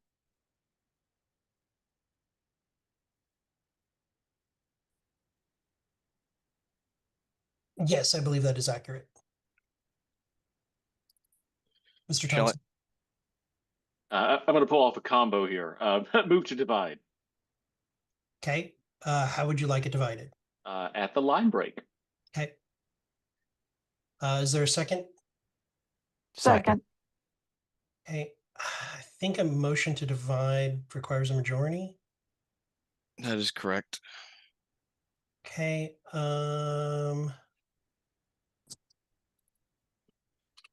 Do you guys need a roll call for this? Or can I do I can't do hands raised because I can't see everybody. Exactly. So you'll need Mr. Chair, point of personal privilege. Ms. Fintish. Can you just remind us what Mr. Thompson is moving in this moment? Mr. Thompson is moving to divide the question. So it would split. So we would have two separate votes, one on the 40,000 for New Mexico and another vote for the 40,000. Mr. Chair, I actually think that a motion to divide, and someone can correct me, once it's been seconded, it's automatic. I don't think so. It's not automatic. I think it is. It is. Thank you. Yeah. It's not automatic. We need to vote on whether we divide it or not. But we still vote on whether we divide it. I do believe that is correct. I'm going to recognize think Ms. so as Harlos well. without objection. Ms. Harlos. Certainly, Mr. Chair, I'm glad you indulged me. A motion to divide is not automatic. However, it would be your judgment as to whether this motion to divide, if it's on two unrelated topics, is divisible upon the demand of a single member. And I think the thing that people were referring to is it's not debatable, but it is votable and it would require a majority. I believe that because of the original language, that it is in order for a motion to divide. So it would go to a vote on dividing the question. This is just a vote to determine whether or not the motion will be divided into two parts. Does everybody understand? Is any board member unclear? If you're unclear, please speak now. Okay. Mr. Secretary, go to a roll call vote for the motion to divide. Mr. Koffel.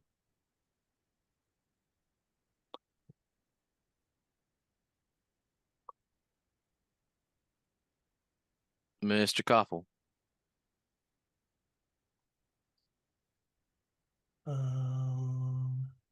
He's here. You're muted, Mr. Koffel. Okay. Guess you'll have to come back to him. All right, Mr. Dankard. Yes. Mr. Flores.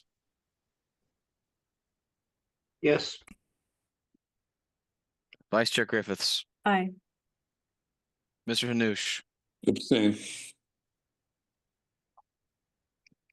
Ms. Hayes. I'm gonna say no.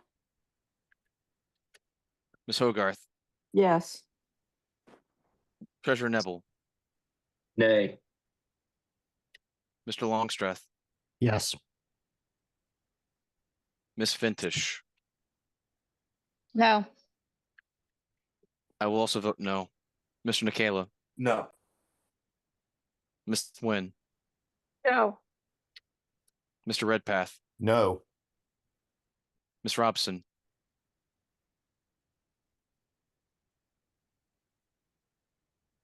No. Mr. Shaw. No.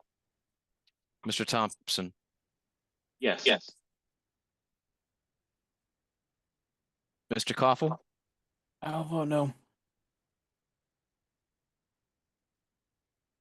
Mr. Chair, the vote is 6 in favor, 10 opposed, 1 abstention. I will abstain. So the final vote is 6 in favor, 10 opposed with 2 abstentions. So the motion to divide failed. So now we move on to the main motion.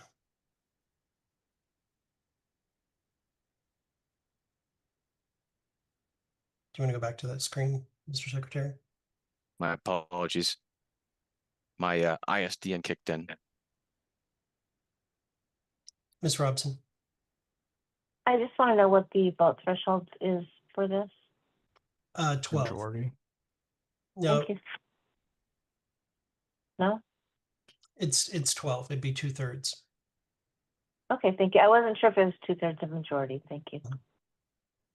I have a point of information. It would be a majority if we had a budget offset for it. Or revenue offset. Ms. Griffiths? Just to confirm, Madam as Chair. earmarked, is this essentially it's just saying that the only expenditures for New Mexico can be for paying existing bills and pursuing mediation. Is that correct? That is correct. Okay. That would mean any additional action to be taken would need to come for additional funding first, and that would have to be fully expressed to the attorneys. Thank you, Mr. Chair.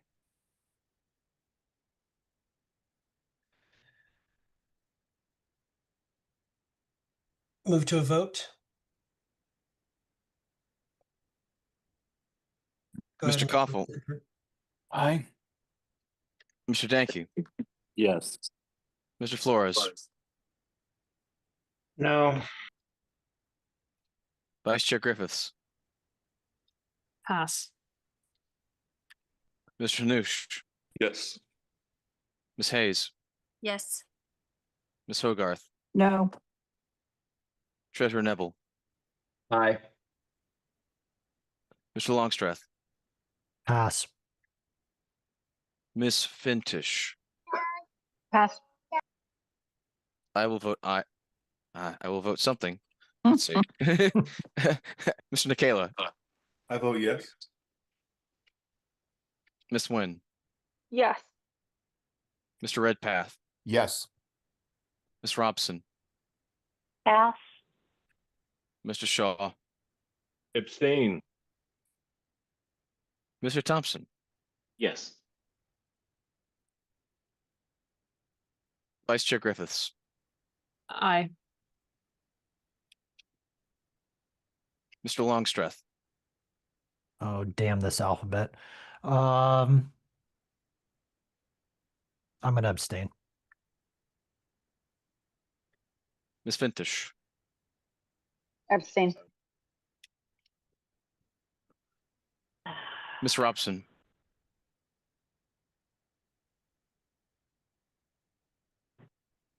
I'm gonna vote yes.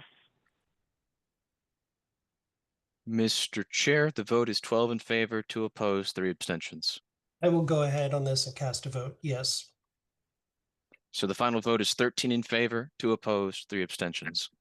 The motion passes, and I will, for the body or for the board, I will send you guys the specific language that I'll send to the attorneys in New Mexico on that particular item, so that you guys can see exactly the directive that I'm giving them, if that makes sense.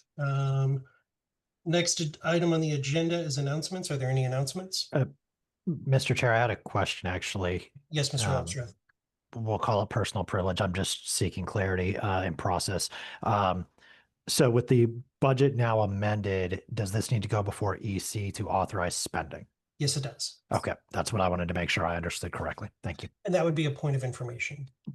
Yeah, I'm tired. I have a mild fever. I'm sorry. It's not fine. I'm remembering it I forever. give you a pass this time. Fair. Thank you, sir. I don't. Sorry, Madam Chair or Madam Vice Chair. Ooh, Shots fired. I'm going off camera now. Any announcements from the board? Mr. Requero. All together. I get everybody else. I got Miss Finch's name like first try, and yours it's been months now and I can't get it. I'm sorry. Can I just call you Mr. R? Just call him Mr. Robeson. Yeah. Go ahead, sir. Thank you, Mr. Chair. I'll just say briefly that the Libertarian Party of San Diego is Libertarian Party of South Dakota. Oh my gosh, now I can't talk. I blame Richard. The Libertarian Party of South Dakota is having a Freedom Fest August 8th at the Palisades State Park in South Dakota around noon, or I think it's a multi-day event. They say it's an annual get-together, barbecue, contests, rallies, candidate outreach, all kinds of cool stuff.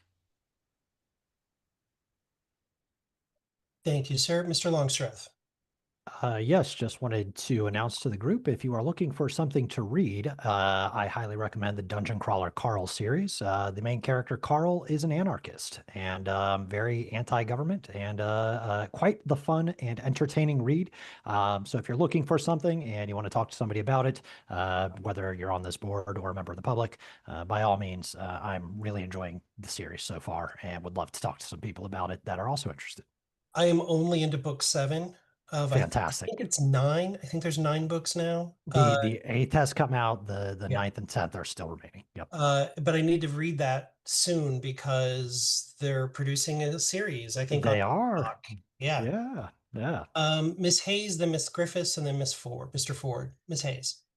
Yeah, I just want to share, since we have the resolution against the surveillance state here in Kansas, if you haven't seen the news, we worked with the Kansas Justice Institute to sue the city of Wichita on the basis that just the presence of flock cameras is violating the Kansas Constitution, which is the one about unlawful search and seizure. Can't remember exactly which one it is in the state constitution, but that's gotten lots of media attention for our local DFLOC group, which has a lot of people in the LP also working in it. I think Reason picked it up, and we expect this to go pretty far. And I think too that this is something you could look at doing in your own states, especially if you have similar litigation centers.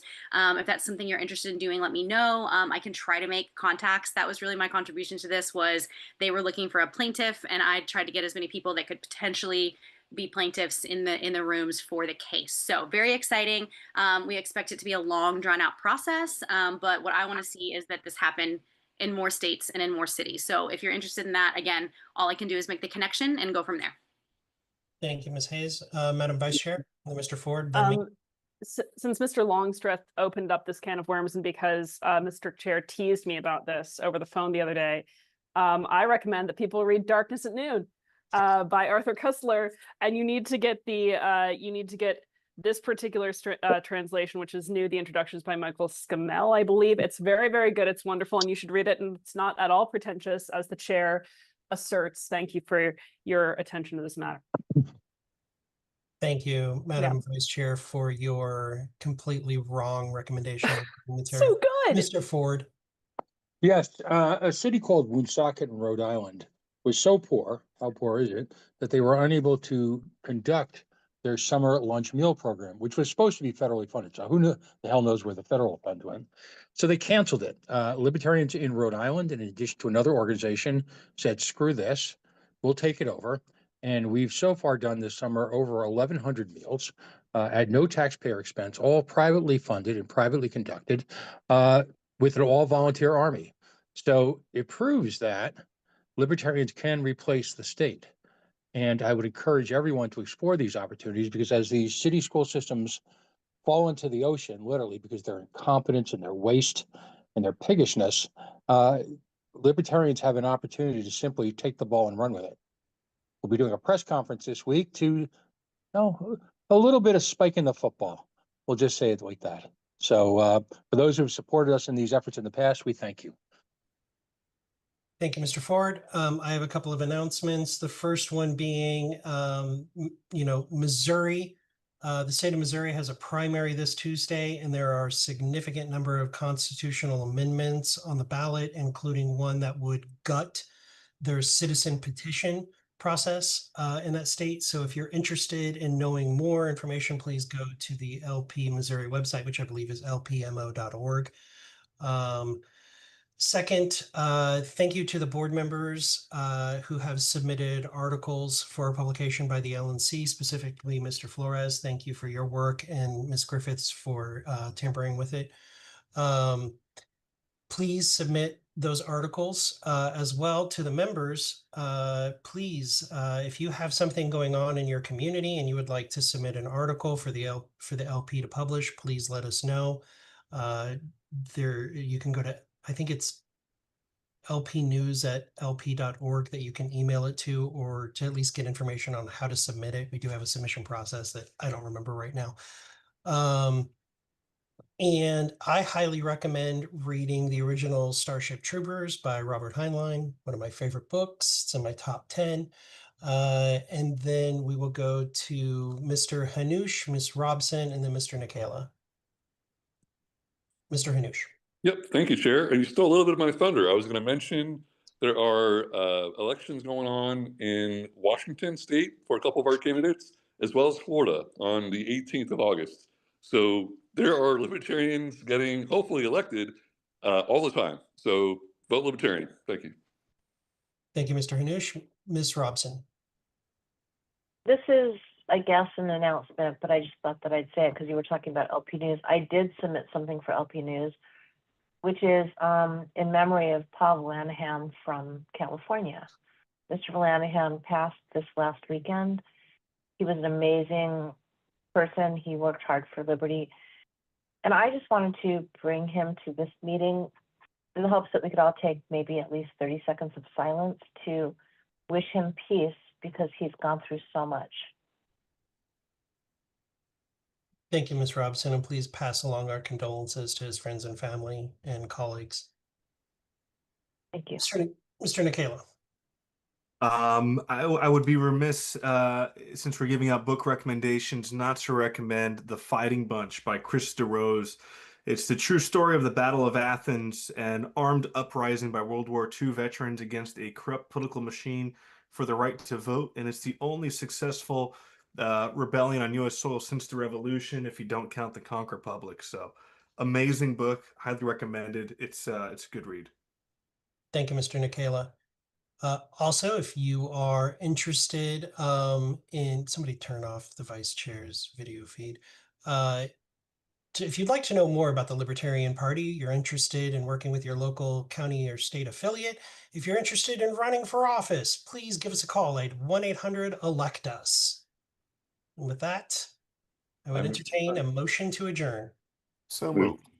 It's been moved by Mr. Redpath. Is there a second? Seconded. All those in favor say aye. Aye. Aye. Aye. Nay. All those There's opposed say always nay. one. We are adjourned at 10:22. You may stop the recording and broadcast, Mr. Secretary. I start doing a dramatic rating of darkness. The recording has stopped. So the nay vote, whoever that was, you are the one true libertarian. Yeah. That would be Keith. I voted to stay in executive session That would forever. be Mr. Thompson, as always.